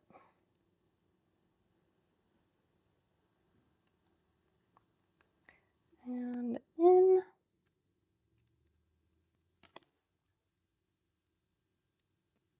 It needs to go down. Sorry. There we go. That's looking good. I do need to cinch this down on the back though, so my fern can move a little bit. Yes. Beautiful. And then on the top here, we just take that ear wire for a direct connection to that loop, which that ear wire is ERV026. Open that up, string it onto your loop, close it. Those are nice that you can do those with your fingers. And there's a little bit of this pressed leaf that is, I need to fix this, hold on. I need to see it up by my eyeballs. The very tip of the pressed leaf was making my fern butt out. And I wanted to make sure that I fixed that. So this little tip of my leaf was kind of folded over toward the front, which was causing a little bit of a placement issue, but that has since been fixed and it looks fabulous. Fabulous, fabulous. So you could do either paint combo there. I mean, they're pretty similar. I recommend if you're doing these, if you're painting these, paint them side by side so you do the same exact paint on one as you do the other. Because sometimes those layering paints can get a little confusing to remember, like what layer you put on first, how much you put on, so on and so forth. So I recommend, that's what I did with these. I just did them side by side. Whatever I did to this one, I did to this one. And then this is what we came up with after the fact. Very pretty. Thanks, Miss Chris. I'm trying to remember everybody's names per their username. Sometimes it's a little hard, but I'm working on it.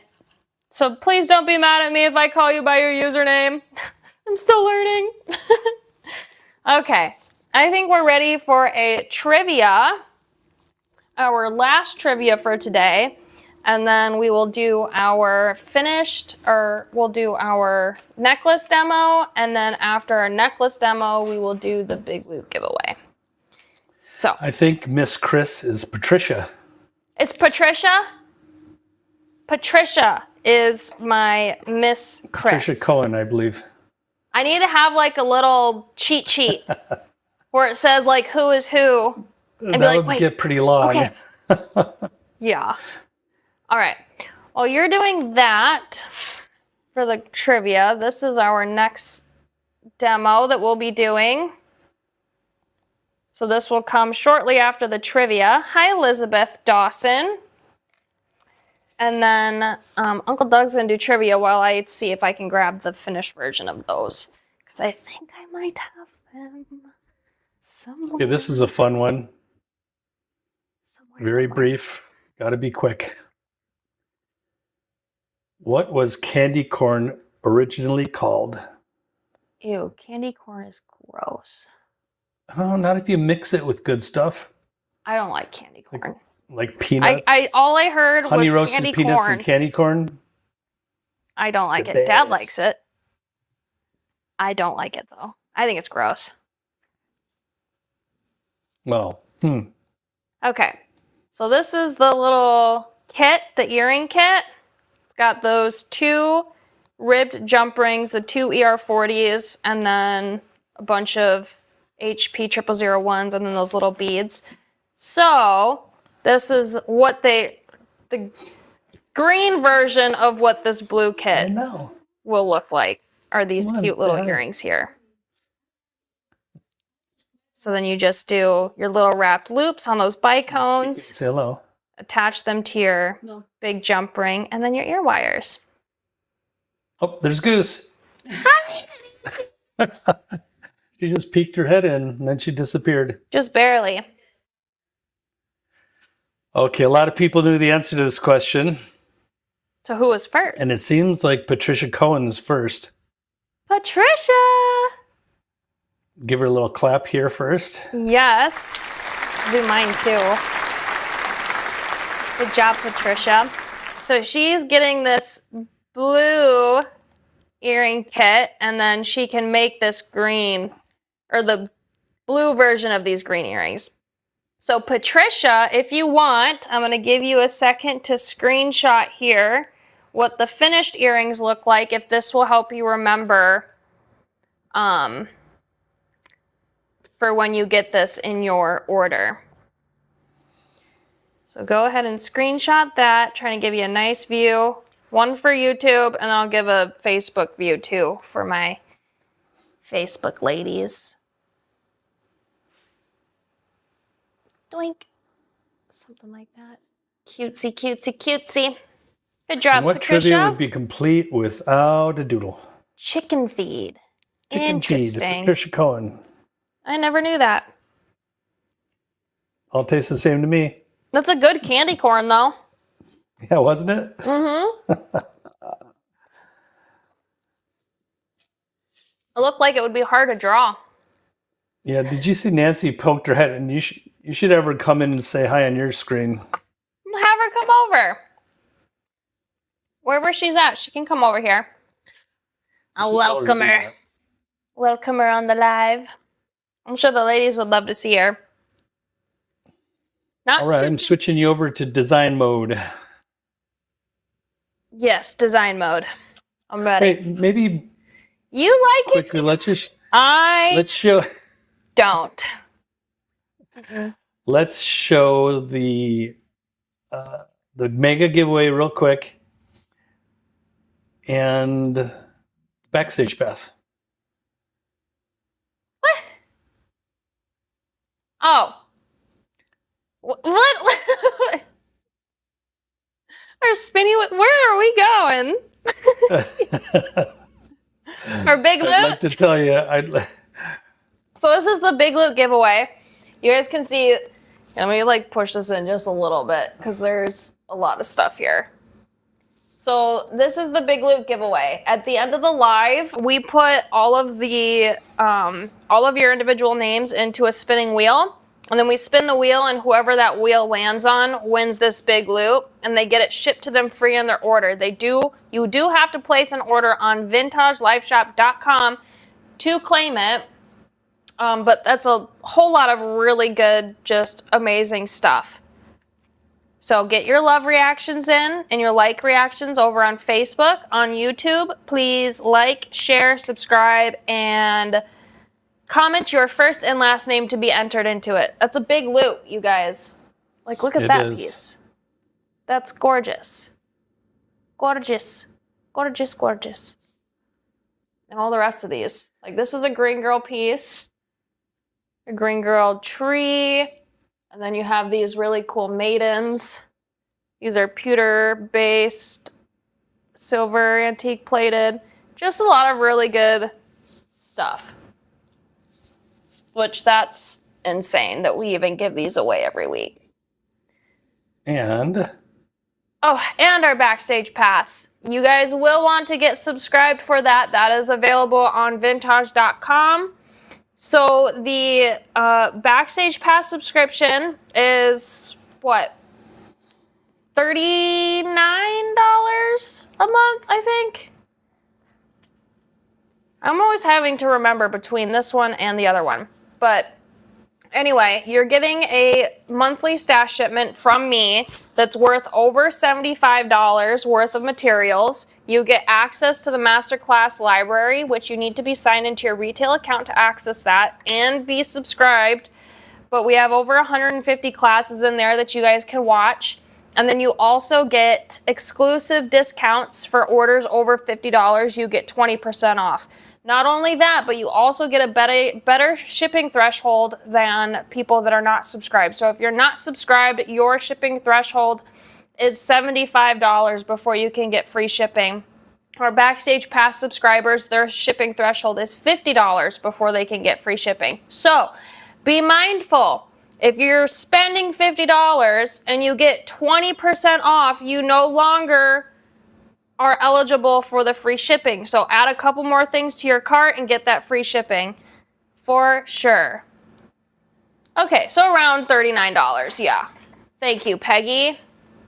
Around $39, $40 for our Backstage Pass subscription. And then we have a big loot subscription on the live shop. That's $100 a month, and you're getting over $300 worth of product if you sign up for that one every month. And then you also get a class on that as well.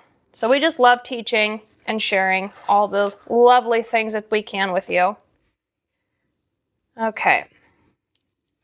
Let's move some of these stinkers up top here now that we've gone through those. So we did our bracelets, and we need to get out our components for the necklace. So we have this F103 filigree that we will be using. You're going to use a BC011 bead cap. It's a fluted bead cap. Our fluted flower bead cap. Stunning. Natural brass.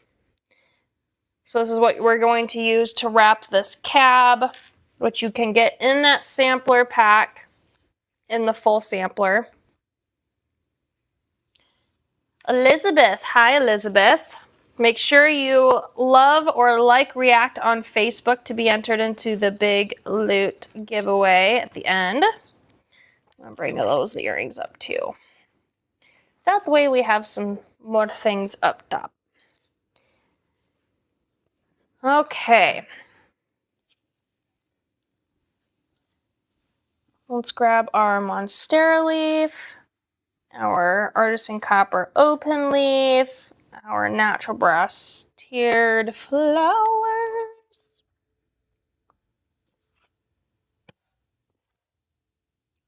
Wherever those ended up at. Pick up my stuff. Did I put it underneath something? Maybe they're over here. I think I have some extras over here, maybe. If I can't find those. Oh, I do. I'm just going to open up a fresh new pack of these tiered flowers. Oh. Tiered flowers. You can get them in a bulk pack.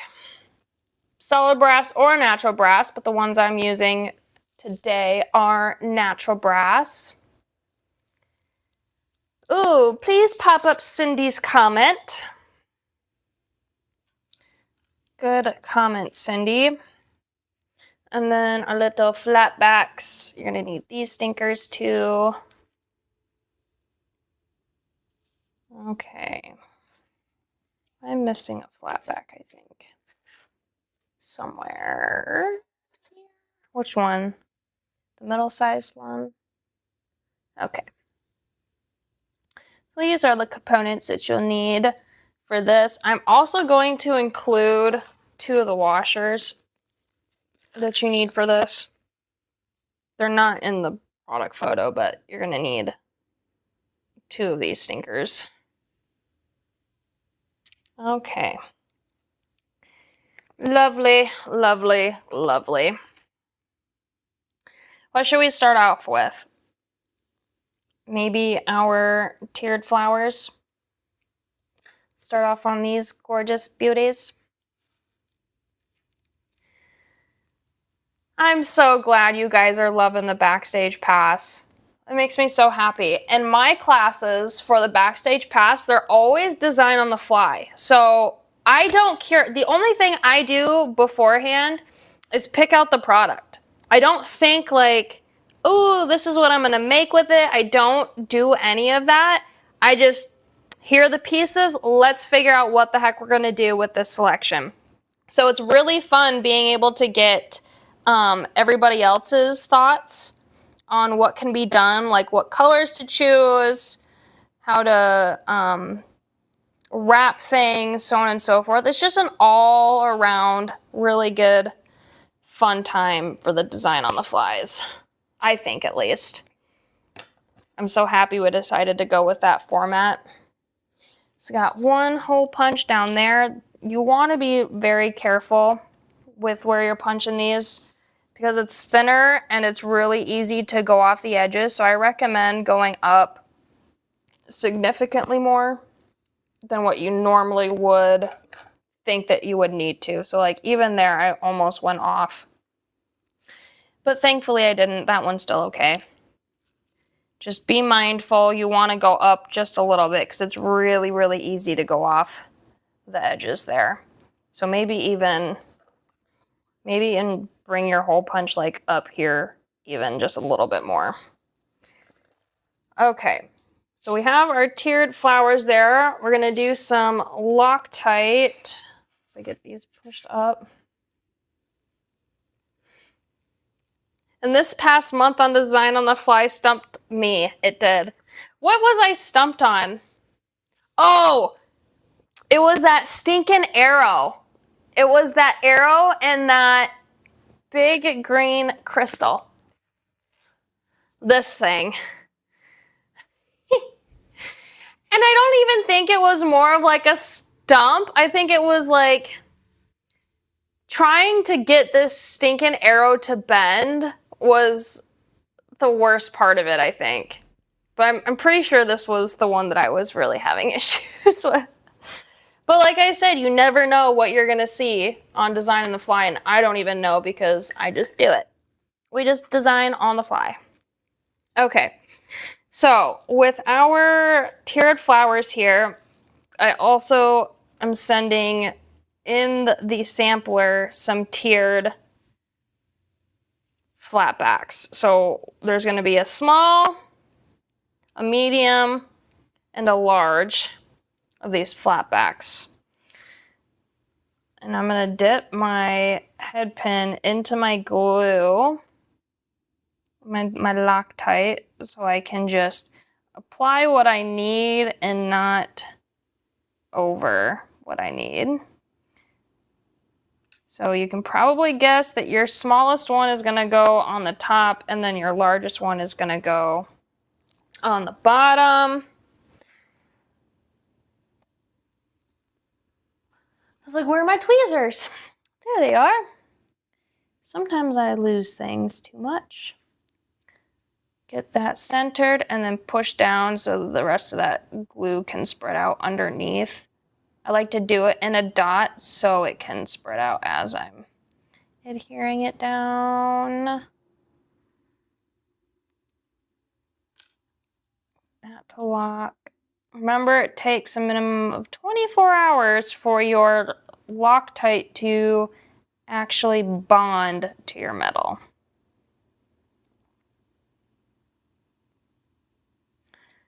And then our smallest one is going to go on top there. And scoot over just a little bit more. Okay.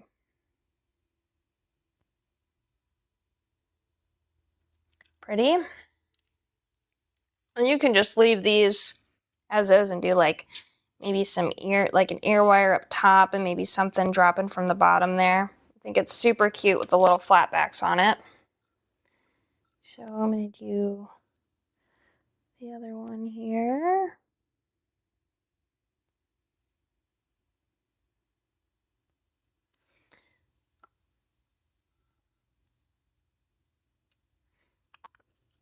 I don't want to spill my Loctite, so I'm going to lock that up right now.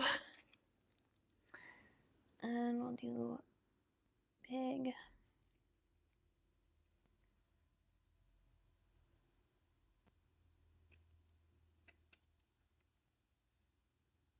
Medium. Oop.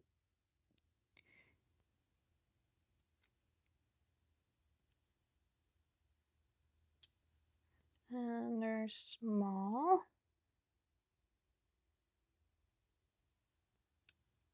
Oh. There we go. So those are pressed down. Those are looking good. Oh, the knots on the arrow, yeah. That was a fun one. I think we used like 16 gauge art metal colored wire to wrap around or through the center of the green bead and then around the arrow. But the arrow was so thick that it was really hard to bend. Okay. These are gonna come like that. Next we can get into this. I added a little bit of paint, but I think I want to add a different color to this one. I used the pale green to match the capstone there on the original design, but I want to get rid of the silver on this one. I just want to see what we can do with this. I've painted them green before. I don't really want to do green. Maybe we'll do that. I don't know if I'm going to like that with that. Maybe try some... No, maybe I just need to do the pale green. We'll just need to do the pale green. I'll do a thicker coat of pale green, though. I think the cab is just too pretty, and I don't want to add a color to fight the cab. Pink? We could try pink. Let's do Aunt Nancy's suggestion.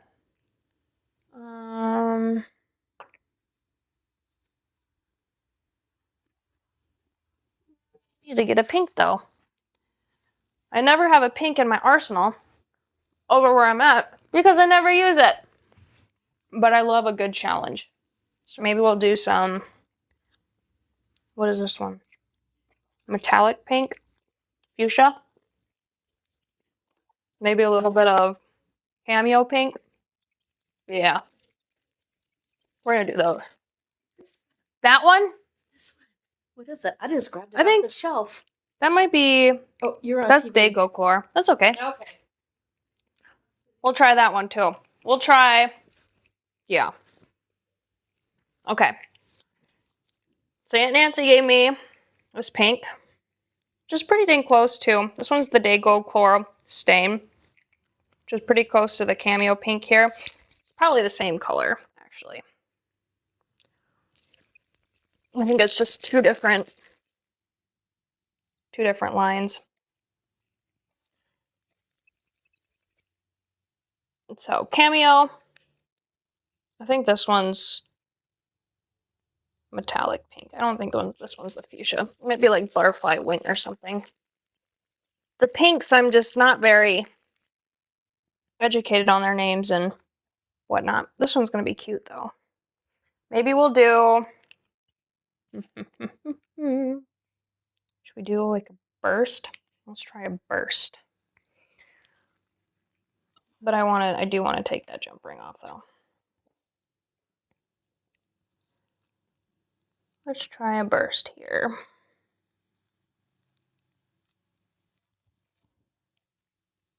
Okay.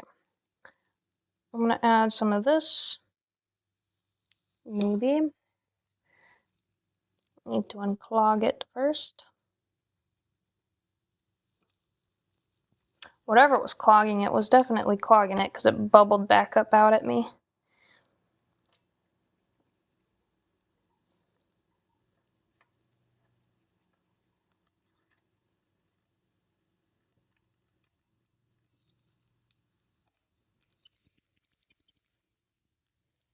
Cameo paint.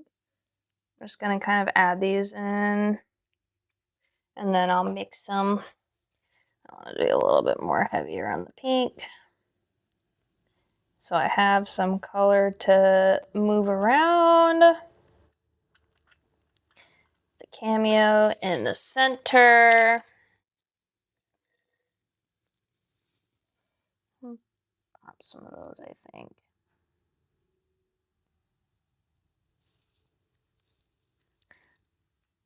I need to hold my piece. So I'm bringing out the pink to the corners, and then I'm going to move the coral around in the center. Which is a plated item, so it might help a little bit if you sand your piece before, if you're not worried about the plating too much.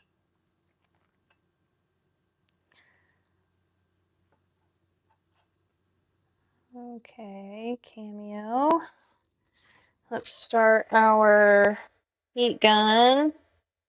I'm going to drag the color a little bit as I'm using the heat gun and kind of go from different angles to move it.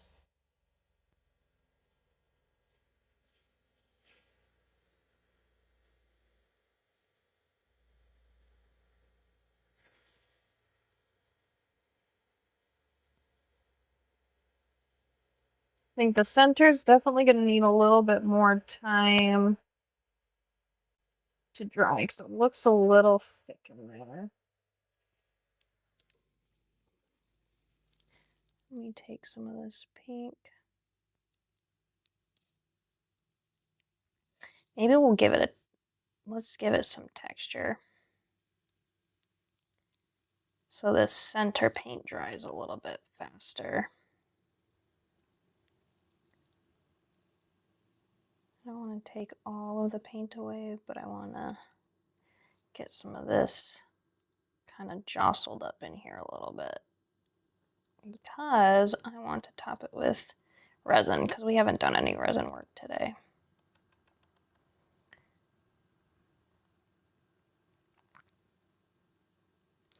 And this is a trust the process, so it might look a little wonky right now, but trust me.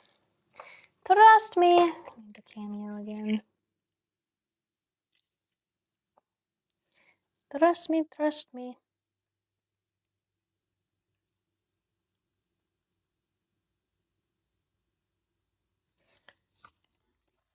So we get a little more texture out of this cameo that's in the center while using our heat gun.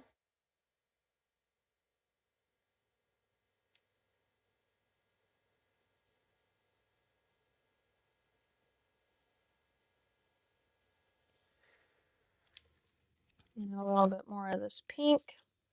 It needs to be like heavy in the middle, but also not, because I need that texture.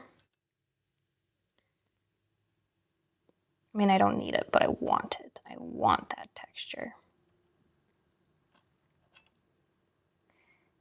Ooh, that's getting there. Trust the process. And layer, layer, layer. Okay, we need a little more cameo paint.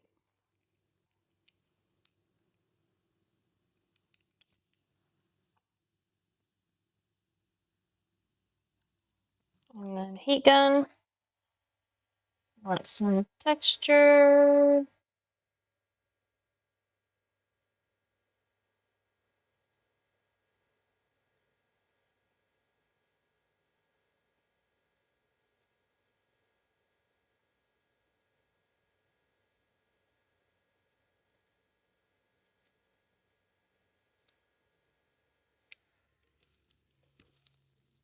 And keep picking up a little too much of that in the center there. I think on this last one I won't pick up anymore. I'm just gonna add a little bit of color into those more silvery areas. And then we'll leave it toasting. Leave it toasting. Okay. Toast it.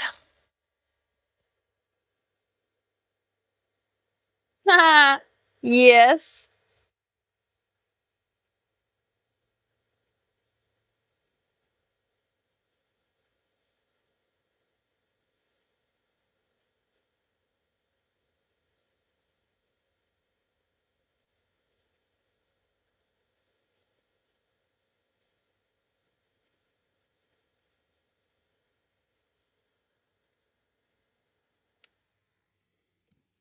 Okay. We're gonna let that sit for a moment. I'm gonna grab my resin. I was not planning on doing resin work today, but I think it's going to look fantastic with the texture and then that really pretty, like glassy, finished look. Let me plug in my UV light here too, because we'll probably get into the wrapping of the cab while this is curing. I need a vacation, girl. The Caribbean would be really cool. Okay, my silicone brush. I don't want to lift up all my paint here. I'm just guiding my resin around. Ooh, that might have been too much. We'll see. Oop, I'm definitely gonna have a little bit of spillage because I went over my edges. That's okay, because you can always clean that up too.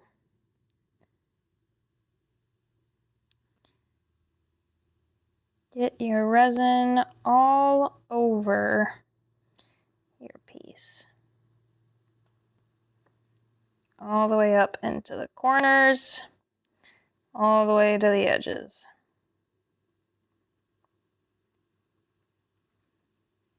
Okay, I need to clean up this resin that's underneath though.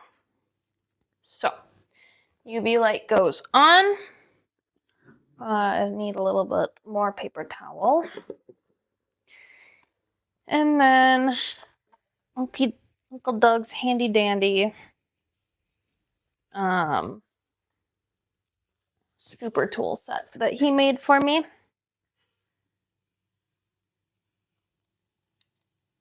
See, I have a little bit of spillage underneath there. That's okay though. Wipe that up. Take care of that right away. How long does the paint last?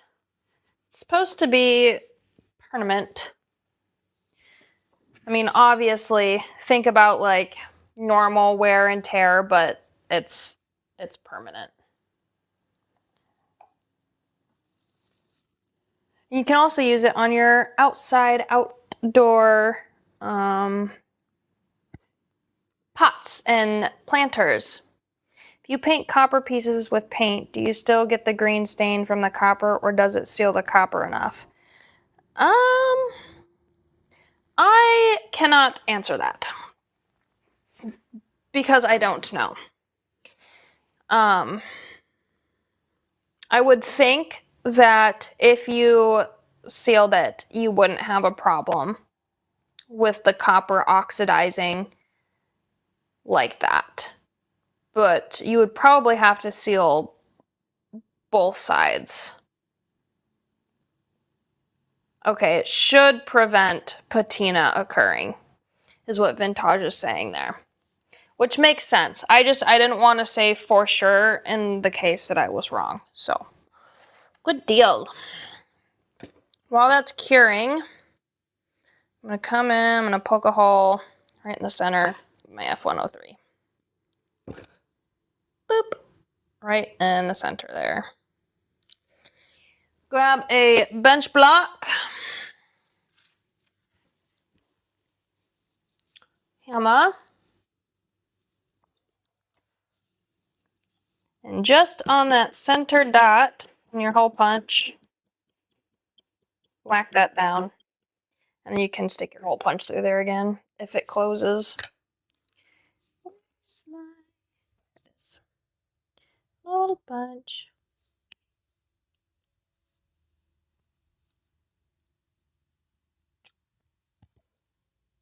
Perfect. My little hole. And you're also going to flatten out the sucker. So your bead cap. You're just going to hammer the top.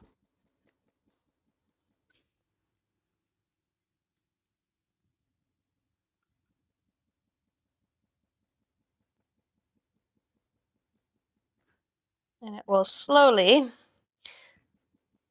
make its way down flat. So there's that, but we want to go all the way. So keep going.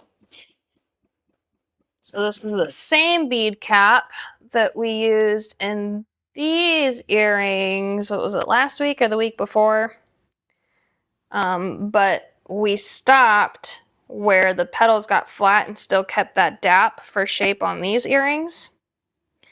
But for today, we're going all the way flat.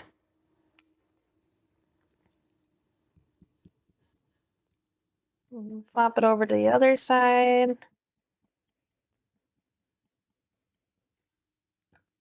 Looking good, looking good. So flat, flat.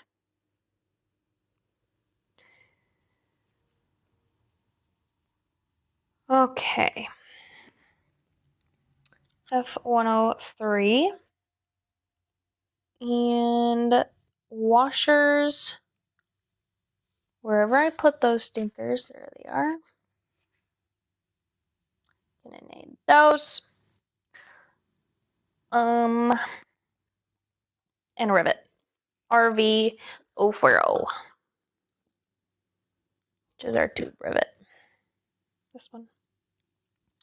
You need one of those. And then, oh yeah, for sure, Leslie. So here, this is the before, because I do have some extra here. So this is the before. Don't let it roll out of my hands. This is before the fluted bead cap. So this looks stunning, like on top of beads. And then if you hammer it from the top, your petals will spread, and then it'll keep this little dap there in the center. So from this to that, and then we went past the dap on this one and went fully flat. Oh, okay. I need to think for a second on my brain. So next, I always, if I'm wanting to wrap something, I always lay whatever I want to wrap on top of the piece to see if I have enough room to mold up over the cab like that. And actually, we're just gonna put this up for a second, because I am so tired of it getting in my face. Okay. That looks pretty dang good. For sure be able to get those up and over the piece. So it looks like I'm going to start my curves maybe on that second loop down. So I'm just going to eyeball this and bring some of these up. And then I can form it more once I get my cab in there. if I need to pull, you know, two of the sides up more than the other sides. But I'm just doing a really nice, just initial kind of set here to see. I'm going to push this down a little bit. So I want to make sure my flat end is like flat, flush against the cab. So I'm going to say that these are, I'm going to fold these back down a little bit. So these are the two that I'm going to be using against the lengthwise or widthwise. So I'm going to undo these again. I'm going to come up a little bit farther out.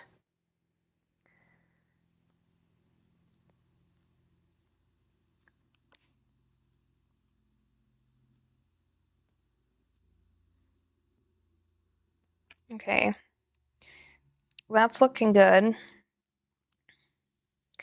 Maybe a little bit of a longer pliers here. I like to cinch kind of as I'm holding down that cab in the center. Be careful you don't pinch your fingers, please. But I like to cinch them in as I'm holding it down. That looks great. And then I know that I can fold these up. So what I'm going to do is I'm going to take this out and we're going to adhere this together. So you're going to use your rivet is going to be first. And then I think it's the F103, yeah. So F103, which I might need to extend that hole a little bit. So let's do that. The bead awl, stick it in the hole, make it a little bit bigger so we can fit that through.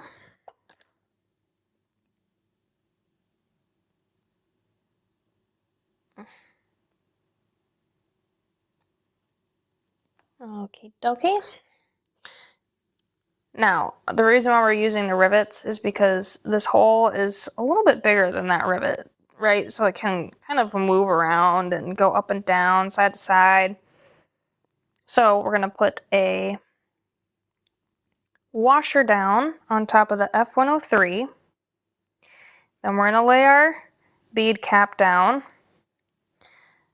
And then you're going to lay your other washer on top. And you really kind of have to make sure that everything's flat in between. So I'm going to go ahead and do that. I'm going to smash all these areas again so we can make sure that we get them flat. You're going to need all the room that you can get. Especially if you're one of those like me that likes to use these rivets instead of the other ones. And we need to extend that hole again.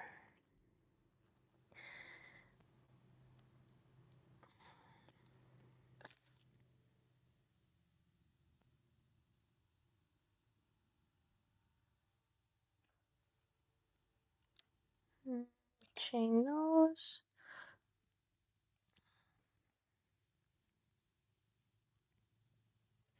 Washer.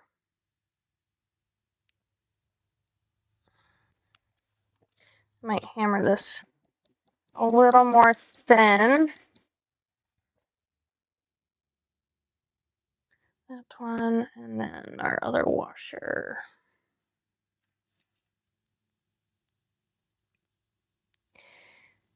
Go right on top. And it gives you just enough room to hammer it down, but be careful because you're gonna want to hold it together.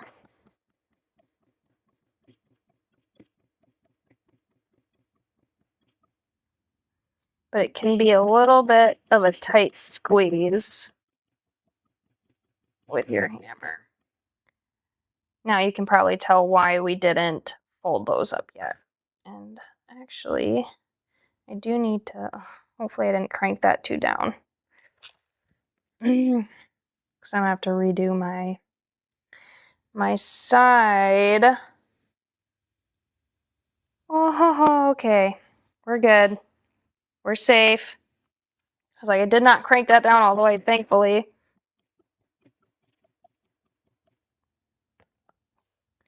Okay. That's looking pretty good. Looks like I can cinch a little bit here, though. If I can reach it.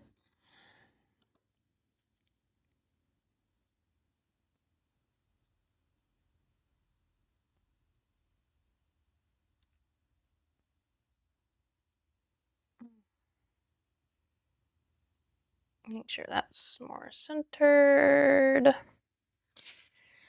All right. Green cab is next. We're going to take the cab and put it into our little placeholder there. Still looking pretty good on the sides. So we're going to fold up some of these.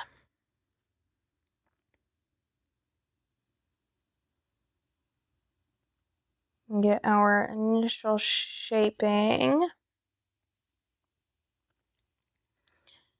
Whenever I'm pulling up on something that I have riveted, I'd like to hold down the rivet area just in case.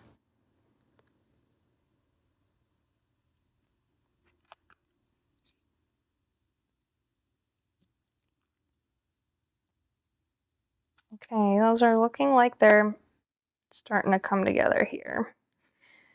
So I'm going to start folding them in.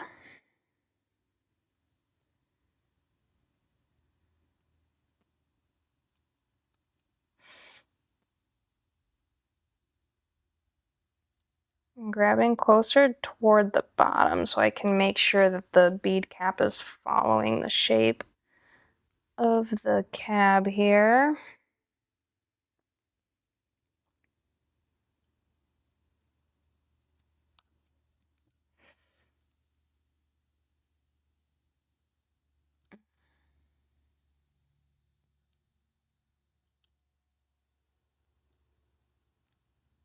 And just form it around. I think this one I'm gonna have to grab a little bit lower. I don't know if my pliers will stretch that far.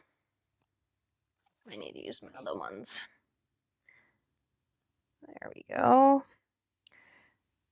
You can see where there's like a little bit of space at the base that I wanted to bring up there. And you can always add resin or glue to the back of this if you don't want your cab area shifting. But I think it's fun, because then if somebody wants it the other way, they can have it the other way. You love functional jewelry.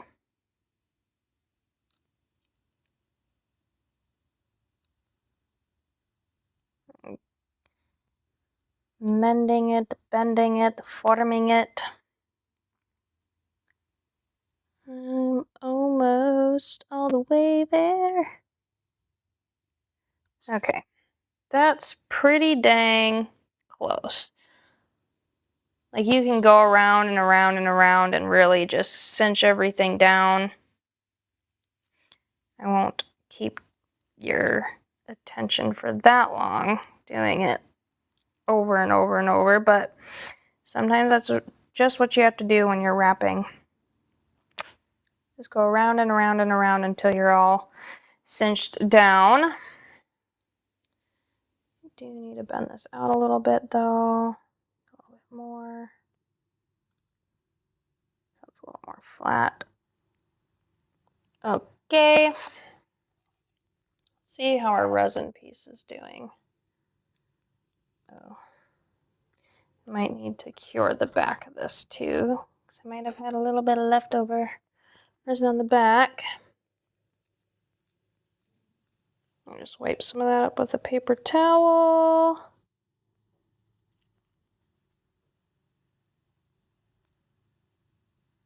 That looks good. Let me just pop that back under there for the maybe like the little bit of resin that's left.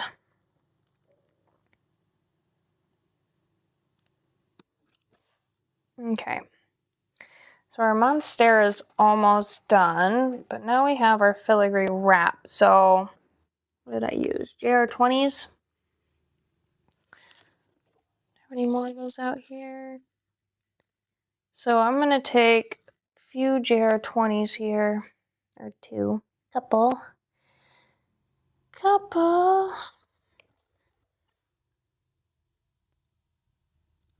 These are going to connect into the pre-made loop of your tiered flowers. And then one of your top holes of your filigree here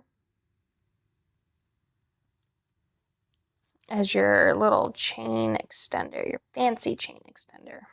I love it when pendants and charms and things are used in chain like that, or as chain. Do the other one. That one's going on the other side.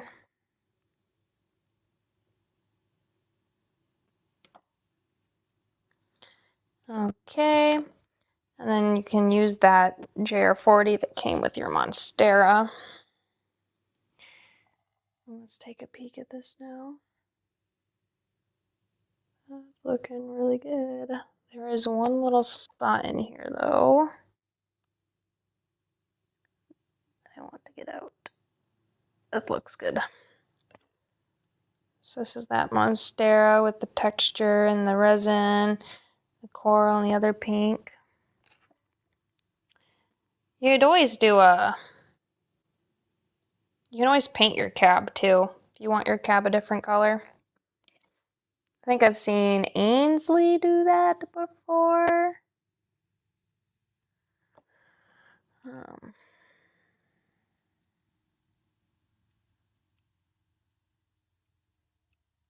we go. And that's going into this center hole.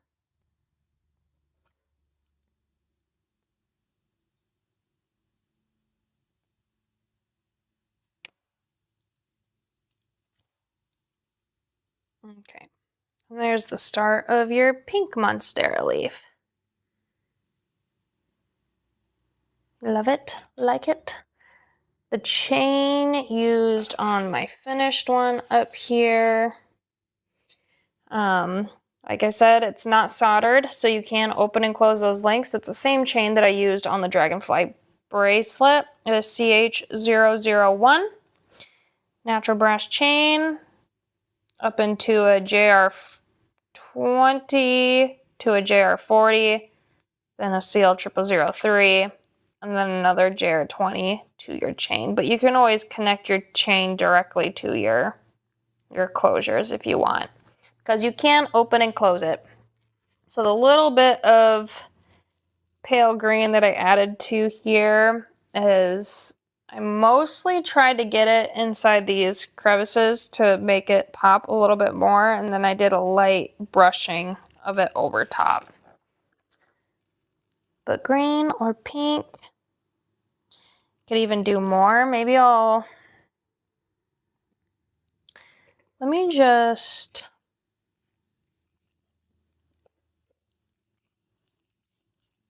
gonna try something to my finished piece here.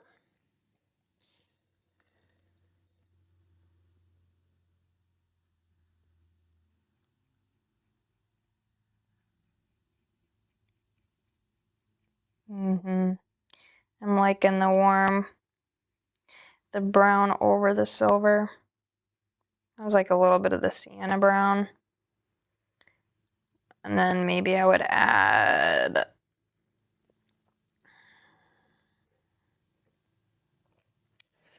I'm kind of making this one a little more layering like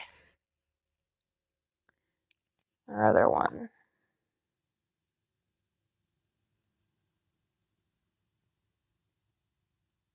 So it's more like rustic and antique looking. Let's take the heat gun to that. Because I'm one that likes to change things up, especially after I've already made something. I'm like, oh, I need to add a little bit of this, or I need to add a little bit of that.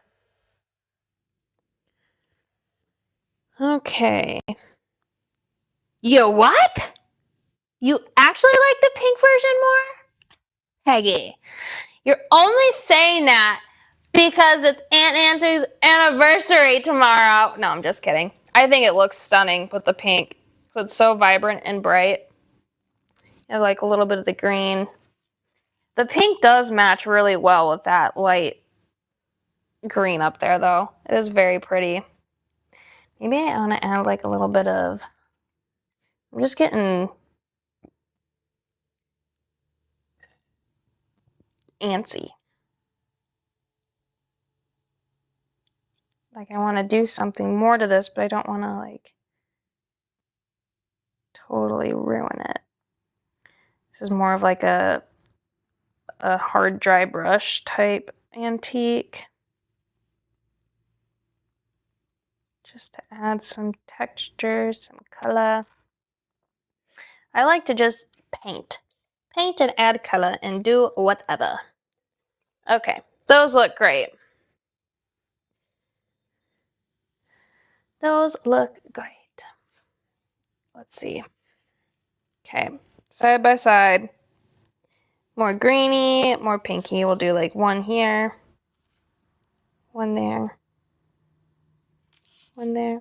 I really do like the pink though. The pink's very pretty. Good work, everybody. Okay. Let's see, was there anything else that I was forgetting? We did all of our trivias, all of our jewelry. Okay. I think we are ready for the look. Does everybody want to see what this stuff looks like on? You will have to get some of the antiques for sure. There are a couple really good sets too. If you didn't want to get like the full set, there are some really good antique sets. I should probably tell you guys like my favorite colors to use probably consist of a lot of the colors, but I would say my main hitters are greens and blues. For sure. Probably not that blue.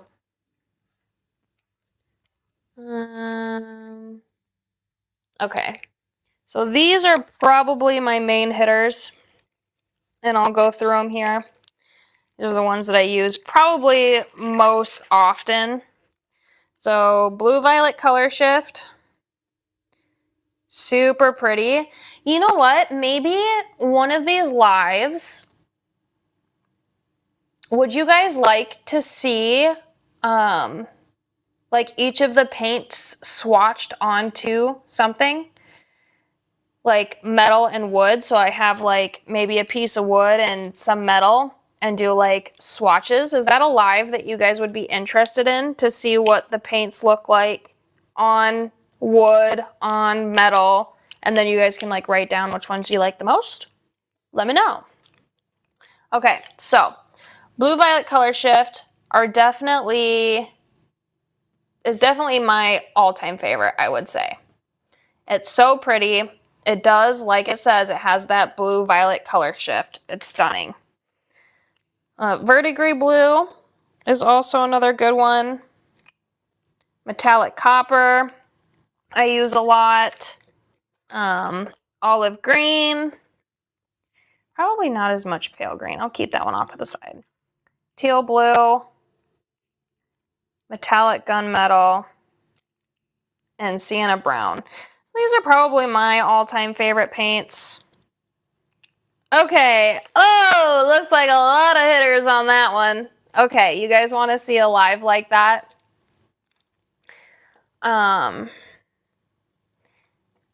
Yeah. Maybe I'll do some Maybe I'll do a live that's more surrounded around paints. Would you guys, what gold paint do I like? I like the metallic gold. It looks funky right now. This is without it shaken. So this is actually a really good, here we go. I have another metallic copper that I don't think has been shaken. So this is a really good way for me to show you guys why you need to shake your paints.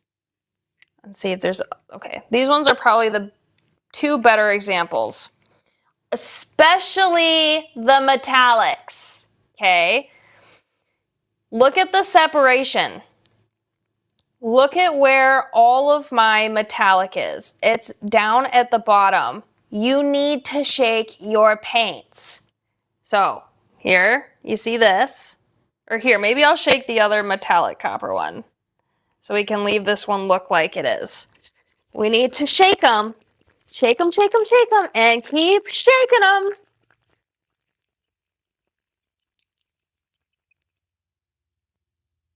And now look. Metallic gold and metallic copper. This is why you need to shake your paints. They're gonna look funny. You're gonna be like, what the heck is going on? What's wrong with these paints? Even after shaking some, like the metallic gunmetal, you'll see some paint that has maybe like adhered to the plastic in there. So sometimes it looks like it's not mixed, but I swear it's mixed. It's just a little bit of that leftover color. But yeah, that will probably always stay there. Do know that it is mixing though. I do want to point that out. So maybe I'll do a live. Do you guys want like sampler packs, like wood samplers and metal samplers that I can sell like as we're painting? Because we do need to sell stuff during a live. I can't just do a live for paint swatching. I wish that I could. And we'll maybe do some deals on paints and stuff too. But I would love to be able to show you guys what all these paints look like on metal and wood side by side. I think would be a really good representation. The shelf life of these. So some of the metallics, we have had to discontinue in the past because they did not last as long. But a lot of the paints that I have are the same paints that I first got when we first started filling these. Was it 2 years ago, Uncle Doug? Longer, 3 years now, 4 maybe?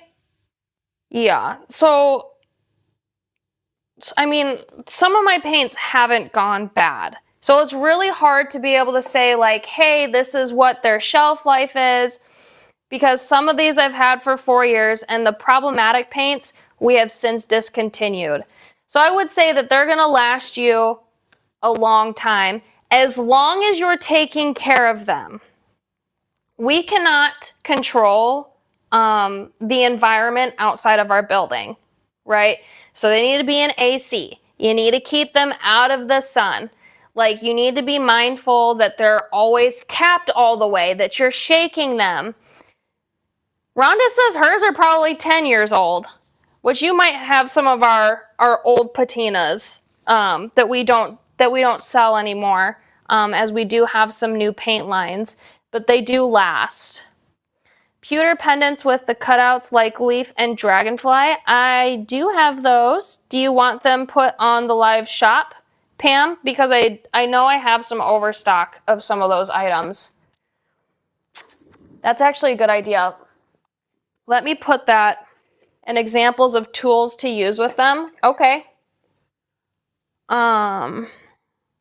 Amanda says she's got original vintage paints that are still fine. So that's what I'm saying. We've had these for several years. A lot of them have been okay, and the problematic ones we have since discontinued. So, and if you do have a paint issue, please let me know. It's way easier for us to know what's going on if we're told what's going on. So like if you have a paint go bad, say this is how I'm storing it. This is the paint that went bad. This is how long I've had it for, blah, blah, blah, blah. Let us know because that gives us more information on you and how they operate. Are you talking about these blanks, Pam? The ones with the little cutouts in them, like the arrow and the leaf here. I think I do have a few other ones. They do say patina. Okay, that's definitely our old line from Ranger, which is no longer in production. But once you're done with those, and if you need to get some more, we definitely recommend our new paint line. It's perfect. Well, 3 paint lines. We have our Ultimate Paint line, which is more of your opaque, enamel type paint. Your stains are more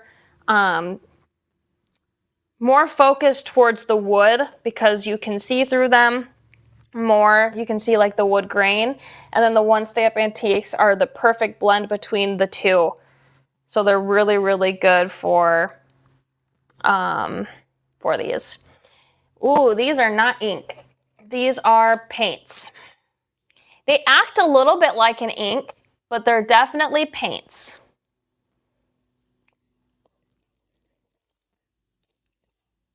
But yeah, we have the ones that are more opaque, which Rhonda, I'm thinking that maybe you'll want to be directed more towards the Ultimate Paint line. But if you're looking for more of that inky type feel, definitely the Antiques.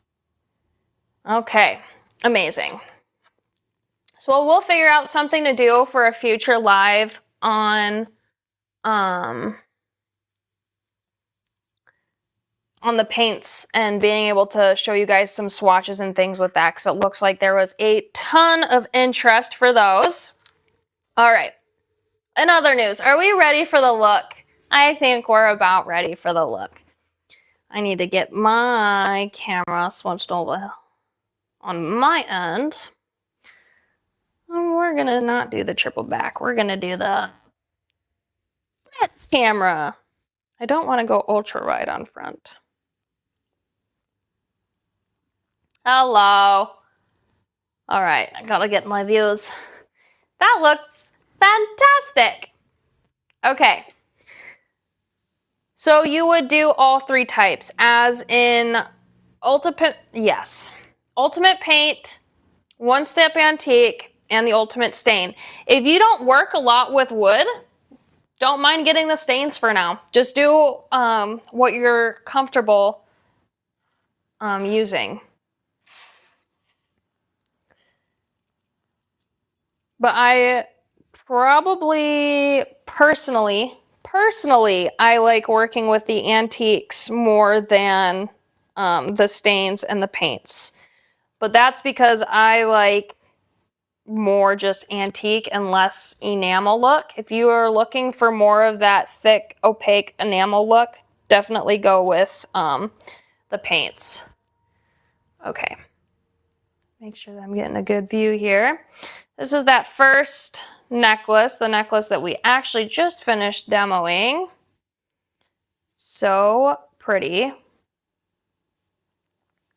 Make sure you get a nice view of that. And what's really cool about this chain is that if you want it longer or shorter, you can do that. So the clasp here can hook into whatever chain link you need it to. So you can go super short or you can go as long as you need it. Maybe we'll go up a little bit more and see what it's like as more of a choker look.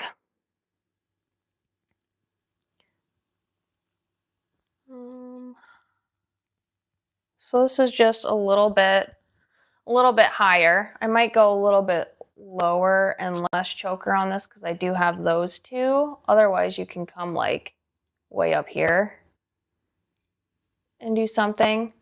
But maybe just do a little bit lower with the chain. It's like, where the heck is my clasp? I'm going to try to go just a little bit lower here.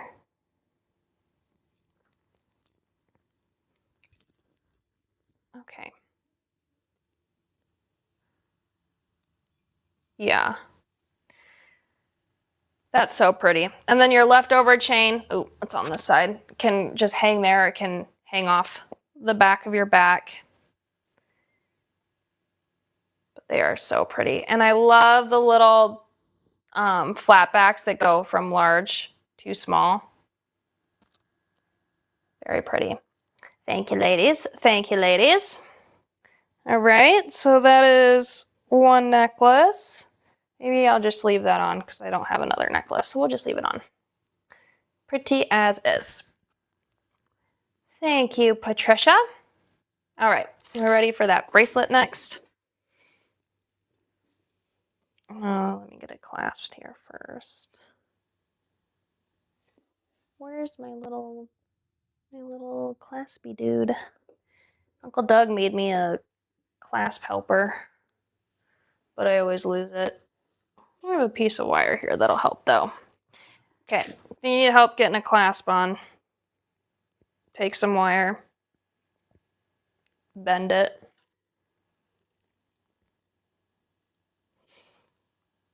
String it through your jump ring. Hold it with your thumb, and then you can usually wrap it around and get your clasp hooked. I'm one of those. I know I said it a little bit earlier that I prefer tight bracelets. Jeez. My hands are sweaty. I can't get my clasps to open. I might need to run over to Uncle Doug's office. Oh, I got it. Okay. That's that. Maybe I'll take this stinking hair tie off. There we go.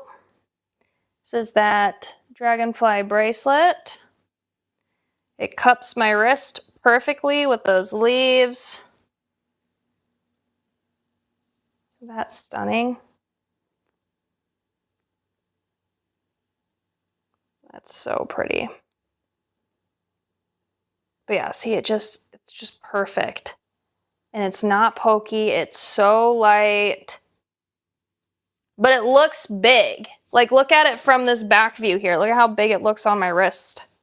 It doesn't feel like it's huge. But it's huge, you know? It's so pretty. And you know what I love about our jewelry and stuff like that is that you're probably not going to find somebody else that's wearing it unless the designer themselves are making multiple versions. That's your favorite, Juanita? I'm glad. Maybe I'll leave that one on too. And then we have our 2 pairs of earrings, right? So let's put on this one. Let's see if I can get it in my ear here before I put you guys up there. See, look at this combo between the necklace and the bracelet. Oh, okay. Earring is next. Let me just move this up there. There we go. How pretty is that? Just a nice fallen leaf. So pretty. Doink, doink, doink. It does pop. Oh, yes. Especially if you're new here. We have a jewelry group on Facebook. It's called DIY with Vintage. And you can post your jewelry there. And a lot of our ladies that watch the lives also post things that they make. So it's a really fun, great, supportive community. Especially if you have like questions and stuff. All of them are super amazing and ready to answer questions. So definitely join in on those groups and post things that you make or questions that you may have. And then we have one more pair of earrings, right? Oh, I'm excited to see what these stinkers look like. Ooh, the fallen leaf earrings, your favorite? I think the one that I'm putting on right now is my favorite. You'll have to let me know which one you like more.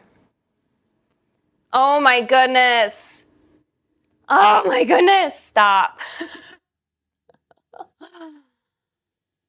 Oh man. That is something. Those are so beautiful and simple and romantic. Oh, just add a little bit of color there. Like, I should have put up the little bit of green. We do have the Messenger chat too. So Facebook Messenger, we do have a group chat for the ladies on there as well. So the green's a little bit hard to see the difference like by the ear, but yes, painting the little lily drop would be so pretty. You guys, look at the earring and the necklace together. Hold on, for my other ladies. I have like two different views. I have a Facebook and a YouTube, so I want to make sure you guys can see them kind of together. Facebook's lucky though, because they have the vertical, which is easy to see, but YouTube's lucky too, because then they get the far away look and the close-up look.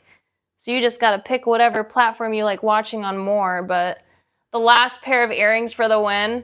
I think so. All right, Elizabeth. You know what I have? A scale. We'll see how heavy these are. What do you guys think? How much do you think this earring weighs? I'm really hoping it's within the threshold because it feels really good on my ear. Let me flip this back around to back so we can see.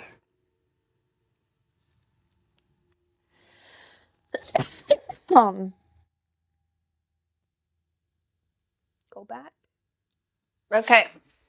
What do you guys think? I mean, it feels weighted, but it doesn't feel like it's like I'm going to split my earlobe. Okay. Peggy thinks 5.6. Cindy likes both earrings. I'm going to bring it off to the side and weigh it. Ooh, we're right on the cutoff. It's like 7 grams. That's actually a lot heavier than what I was thinking it was going to be. We'll just leave it at 0.04 and we'll just take away 0.04. Tear. I'm on something else. These ones are a little heavy. Most of that weight's coming from that lily drop though. But that's right on the cutoff. You can go, I heard that 5 to 6 is ideal. 7's a little heavy, but you don't want to hit 8. That's when you're getting into the costume jewelry and you can only wear it like for a couple hours at a time before your ear starts hurting. But even if you, listen here, even if you didn't want to do it as an earring, yeah, see, my scale's definitely off. I don't think we need to substitute the crystal. I think my scale keeps tearing over, up, and up. I think it's because my battery's about dead, so that might not be the most accurate count. It's closer to 7 than anything. But you could just take this off, take this ear wire off, and make it into a necklace pendant.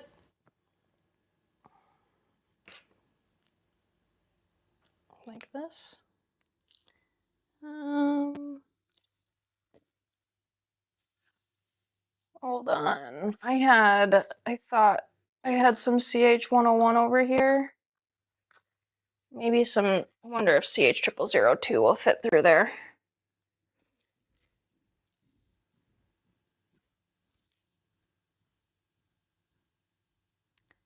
Ooh, yeah. Okay.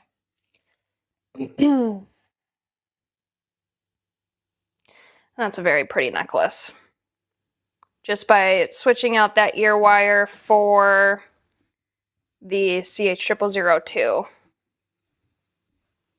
Or for a third pair of earrings, yes, you could leave that off too and just do those. Okay. Yeah, because it just went up another 5 and there wasn't even anything on it.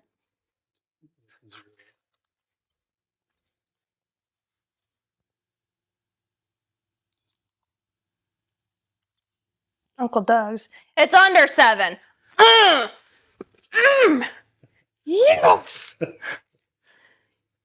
Perfect. That's what I want. Thank goodness. Yeah, I think it's. Batteries. I know it's like on its last little thing. Okay, it's under 7 grams. That's all I need. That's all I care. Oh, that's true, Peggy. You could always sand it if you wanted to get a better weight. But I think this would be a stunning necklace as well. Even if you wanted to do it as like, if you wanted to do without the lily drop and then just this for earrings and then do the lily drop for the necklace. If the 7 is if it's too heavy for you. But that's so pretty. Let's see. Hold on. From like a far away. Ooh. That's a little bit harder of a view. But I think that's stunning as a necklace. Oh, pull it up a little bit. There we go. It looks so cute. All right. That's all I got there for you. Is everybody about ready for the Big Loot giveaway? We're going to spin for that here in a second. If I could get Uncle Doug to send me the YouTube names while I grab my Facebook ladies. I'll grab my Facebook ladies and let's see who is going to take home that Big Loot. Make sure you have your orders placed. If you have questions, in-depth questions that, one, either weren't answered on the live today, or you just want to message me, email me. It's warehouse@vintage.com. And I will get back to you as soon as I can. All right, so we're pulling. So you got the names now. YouTube ladies. And get rid of that. Can't be on full screen yet. Okay. So get rid of these. Jayla way. Oh, I'm not even. That's another thing that I forget sometimes is the thing. Maybe let's pop up that sale graphic again. A good idea. While I'm getting this. So we are running a chain and finding sale on all of our sites, retail, wholesale, and live shop. 30% off chain and findings. There is a promo code you'll see there at the top. FIND, FIND 2026, FIND 2026. And you'll enter that into your cart. For the live shop specifically, you will need to add $50 worth of chain and findings to your cart before that code will work. I did have some people say that the code wasn't working with the samplers, so I am going to look into that. But do get your orders in, and we will make sure that you are taken care of. And get your orders going, which I should be getting orders out tomorrow from last week, and I'll try to get what I have from today into those orders. I was gone Monday again because little Aries got sick and needed to go to the vet again. So I think I'm gonna start just living at the vet. Oh. Because no. They're expensive. Yes. Very expensive. You need to find some home remedies for those dogs. Oh, I know. It was very unpleasant though, what I had to deal with. I won't go into details, but it was unpleasant. And she's still being unpleasant. Okay, I'm ready for the spinny wheel if you are. This doodad? Look at that! Autumn, fall, leaves for today. All right, Corey.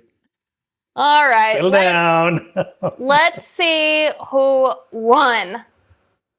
I think Peggy still needs to win. I don't think she's ever won before, so I think there's a we few got other quite people. a few names here. Here it goes.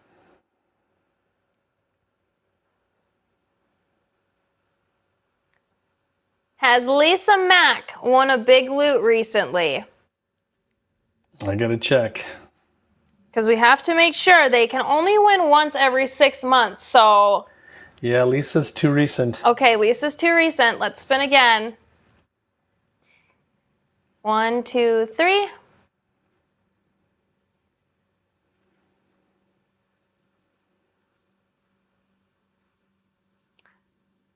I think Amanda's won she's recently. recent too.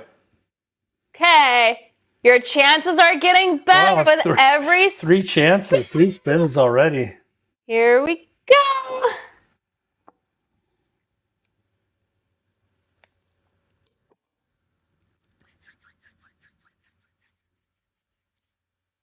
Rosie. Has Rosie. Let's see.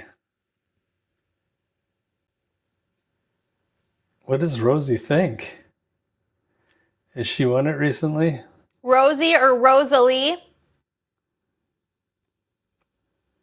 I'm not seeing it, so I think she's good to go. I think Ooh, Rosie's a winner. Rosie. Rosie is our big loot winner for today. Heck yeah, girl. That's so fun. I hope she's one of those that has not won before, because that's always good, and she's been such a great customer too. Rosie. Hopefully she's still in here. If she's not, I'll just text her something and let her know that she has won it. She's probably already got her order in anyhow. Why don't you show what you won? If she hasn't, if she has not placed her order, I will send her a message. But if she's placed her order, maybe I'll just let her see it in her order when it comes to her as like a little surprise. You can put that on the side, Corey.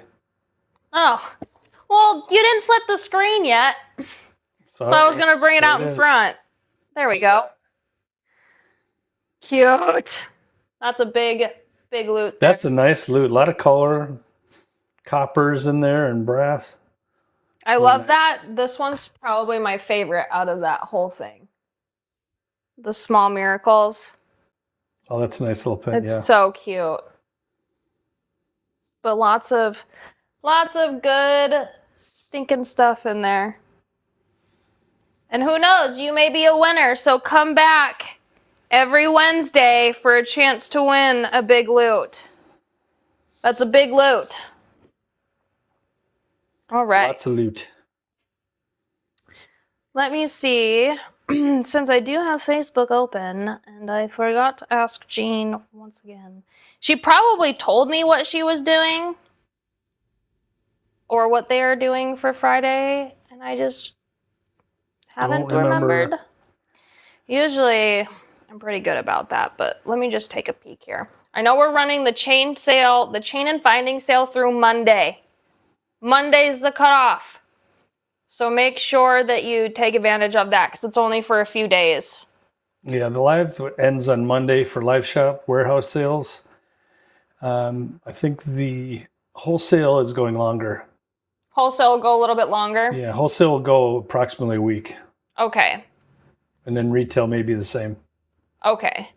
So live shop is for sure only until Monday, though. Through the weekend, yeah. Okay. Sounds good. Well, I'm sure Ainsley and Jean will have something really cool for Friday. Because I don't see anything in here about what they're doing. So just be on the lookout for Friday's live at noon. Ainsley and Jean will be going live together. I think it was just Jean last week. It was just Ainsley the week before that. And so you'll get them both this Friday. Congratulations to all of our trivia winners and our big loot winners. Thank you so much for all of our new watchers today. I know Monica was one of them. I think we had a new Juanita today. I think Leslie's more new.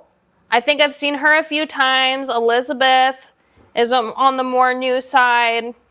There's several ladies that I don't see here every week, but I'm glad that I'm seeing you starting to join more frequently. Yeah, when you join in, just chime in and tell us who you are, where you're from. Yeah. It's a nice community. We love to know all of you. Super sweet. And you put up cool comments. We're going to post your comments up so everybody can see them. Don't forget to go follow Aunt Nancy, Rocky Hill Quilts on Instagram. She is a gem and you will love it. All right, everybody. We will see you. Oh, wait. Hold on. Is it the third Monday this next week? 1, 2, 3. Next week is the Vintage Stash review. Monday. Monday is the Vintage Stash review. So you get to see 3 times. Monday or Tuesday, but I think it's, yeah, Monday. The Usually third it's Monday right? of every month is when we're doing it. So join me on Monday if you're a Backstage Pass holder. Nobody else gets to see those. Just my What's Backstage Pass holder. So sign up for the Backstage Pass subscription on vintage.com if you want to join me on Monday for our Design on the Fly. And then don't forget, Ainsley and Jean on Friday at noon. We'll see you guys later. Bye. Bye.